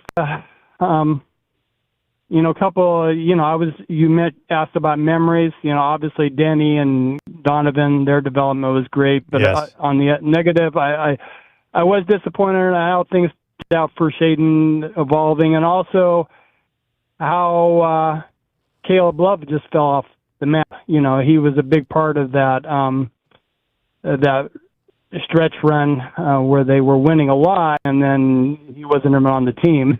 Yeah, no, and the problem is, and I appreciate the phone call, Doug. The problem with Caleb Love is he did everything the team wanted him to do, but he just, when everyone got healthy, Drew Holiday, and then you had Scoot come back, there was no place for Caleb Love. And they added Sidy Cissoko because they needed his size and his defensive presence. For Caleb Love, it's just a numbers game. He played great and was a shot maker and did some good things for them. But once all the guards got healthy and you got Scoot back, there was no need to add him to the roster because you need to have, minutes, for those guards. And then for Sidy Cissoko, he just made more sense because of his size and his defensive presence, his physicality. And we saw that in the fourth quarter, both Game 4 and Game 5. Sidy Cissoko was the guy who sparked the comeback last night in the fourth when the Blazers got it to single digits. Let's go out to Kevin in Oregon City. Kevin, I appreciate the call. You're up on the Rip City Drive. What's on your mind? Hey, what's up, Chad? Hey, just listening to the last caller, Shaden versus Scoot. Everyone's got their own take, but watching both guys, Shaden, I love him when he's hot, but he just doesn't seem to have the motor. Where Scoot is a dog. He's always a dog. He's always trying hard. Both of them, we talk about how healthy the roster was into the season, but maybe that's an advantage. Maybe it's not. You're juggling more people. They're trying to find their role. Team was one of the top teams in the league with injuries. So to answer my question, or the last question for me, I'd keep Scoot in a heartbeat. I think it depends on personnel, who you have in different roles and stuff like that, but I think just drive and motor alone, Scoot has it, Shaden doesn't. Well, I'm with you. If I had to choose between the two, I'm going to go with Scoot. And I think with Shaden, we heard from Coach last night, it's the defensive lapses that are putting him in a position to where they can't put him on the floor in key moments. Now with Scoot, and I know the team feels this way about Scoot, but we saw it with our own eyes, right? Like the defensive intensity, the ball pressure that he had down the stretch, I thought it was impressive. Did you see, I know you saw it, but the athleticism when he was going kind of toe-to-toe, and obviously, Dylan Harper got the best of him in Game 4. Yeah. Game 3, whatever the one it was, but Game 3. The intensity he brought to the floor, you would never see that dog come out of Shaden. You never would. And I'm rooting for Shaden. I want him to be that guy. But then you watch Stephon Castle, who is kind of what I pictured Shaden coming, and it's very frustrating to see that in year 2 versus Shaden now, several years beyond Stephon Castle and still not kind of having that control of the pace and the tempo and of the game when you know he has the physical abilities. It's just, I don't know if they're between the ears. And Kevin, I love those moments. Like I think it was the game, maybe it was either the Clipper game or the Pelicans game right up near the end of the season. Like every once in a while, Scoot will do something. I'm like, whoa, where'd that come from? His hands are really big. And I remember Denny making this bounce pass to him on the break, and he grabbed it with one hand, elevated, and went right at the rim. Like Scoot, his body, his strength, his athleticism, like he shows flashes of like, oh, that guy can get up. He's physical, right? For a young player, he's got great size and strength on his body. So that's going to help aid him defensively. I wish he was like, 6'5", 6'6", but I'll take him where he's at. But he shows those flashes of athleticism with his body that excite me. He has confidence. He has moxie. His strength and just everything about him is just exactly what you want. I just honestly think it's the injuries and the opportunities. I mean, different coaches, different players. You got Dame's team. It wasn't. Now it is again. It's a tough spot to fill for a young guy, especially without like college experience. It's kind of the G League experiment still playing out. But as far as like to a man, I would take Scoot over Shaden any day. All right. I appreciate the phone call. Nice work, my friend. That's Kevin in Oregon City. 503-248-0620. Now let's go out to the phones. Mitch, my buddy in New Jersey. Mitch, what's cracking? What's popping, Chad? How you doing? It's all good, man. Great to hear you. Well, I miss you. Oh, really? I miss you too. I miss Travis. Maybe now that the season's over, maybe he can co-host with you. I would love that. Anytime he wants to have a Rip City Drive with Travis and Chad reunion, I'm all about that. Yeah, of course. It wouldn't be pro bono. I'm not saying like that. Get everything you can get when you can. Yes, exactly. Maybe I retired 2 years early, but Express is really that guy. Anyway, first for you, Portland. You guys know how to draft guards, it seems. Because I'm still talking about Gary Trent Jr. Yeah. And you traded Simmons, right? Yeah. And it still seems a bit of a logjam in it there. The big guy, I'm a little disappointed with you, okay? Maybe you should have kept DeAndre Ayton. He doesn't come to play every game. Lakers will learn that the hard way, but he's okay. I think if they beat Houston tonight, I think LeBron comes back, gets an extension. I'm hearing that Kevin Durant wants to force himself out another trade. Like, him and James Harden are so sickening, so fickle. It's but I want to get back. You said to there, this big guy, he got manhandled. This Victor Wembanyama, he's next Will Chamberlain. He's a problem, man. He's a serious problem, Mitch, and I appreciate the phone call. And I would say, Klingon, awful series. He knows it. He talked about it, and he'll be ready to go. So I don't doubt that. It's going to drive him to be better. But the Blazers, the great thing about the playoffs, it puts you under a microscope, and it lets you know what you are and what you are not. And it's not like the Blazers are the only team that's going to struggle with Victor Wembanyama. Everyone's going to struggle with Victor Wembanyama. Just watch Oklahoma City. They're going to struggle trying to come up with ways to deal with him. 17 points, 14 boards, and 6 blocks last night. And that should be illegal. All right, 503-248-0620. Checking the NBA scoreboard right now, third quarter in Detroit. Pistons lead the Magic 68-63. And right now, Orlando's trying to close out Detroit. And if we go to Cleveland, right now, halftime, or close to halftime, 4 minutes to go in the second, the Raptors on top of the Cavs, 62-54. That would be a disastrous loss for the Cavs if they drop that game. All right, appreciate your time, Rip City Drive. We'll get more of your phone calls when we come back.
All right, let's go out to the phones.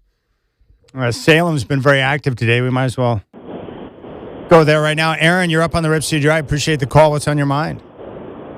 Hey, Chad. Thanks for taking my call, man. You got it. I think it was totally an acceptable season. I think 42 wins. I mean, with the injuries that we suffered through all season, I mean, it was ridiculous and couldn't get into any kind of rhythm. Like, how we started the season, that game against the Timberwolves to start was, I mean, that just showed, like, hey, these guys were ready. Like, they were locked in and ready. And then, the disruption with the coach getting hauled off and all the injuries. Like, I just think we could never quite get the chemistry back that we saw in that at the very beginning. I was also my disappointments on the season were like how Jeremy Grant played in the playoffs. I just thought for a veteran, man, we should get so much more out of him. And obviously, as you've been talking about, Shaden Sharp and how he just got hunted on defense and just abused. Like, we can't have that. Like, there's no way he's going to be productive enough on offense to make up for that. My other thing was just about Blake Wesley. He started off like on fire and was just all over the court. And then we never really saw him get an opportunity to get back in. What do you think about that? I'm sorry, can you repeat that? Blake Wesley.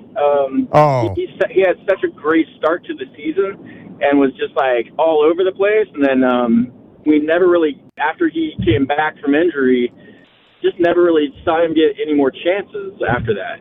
No, I think Blake Wesley was a fine addition to the team. The problem is he ran into the same issue that a lot of guys on the roster, like Caleb Love, where there were so many guards that it was just hard to find a spot for him on the floor when you had other guys that needed minutes ahead of him. And I think it was just a numbers game for Wesley. The team likes him, and they love the energy he brings, but with him not being a big-time shot maker and you've got other guys who are going to play in front of him, they just couldn't find the minutes for him.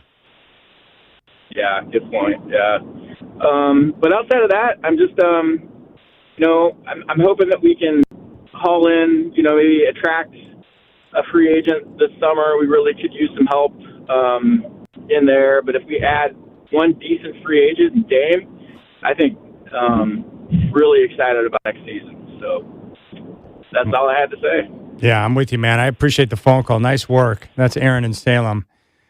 Yeah, that's what was happening to Shaden Sharp. They're hunting him.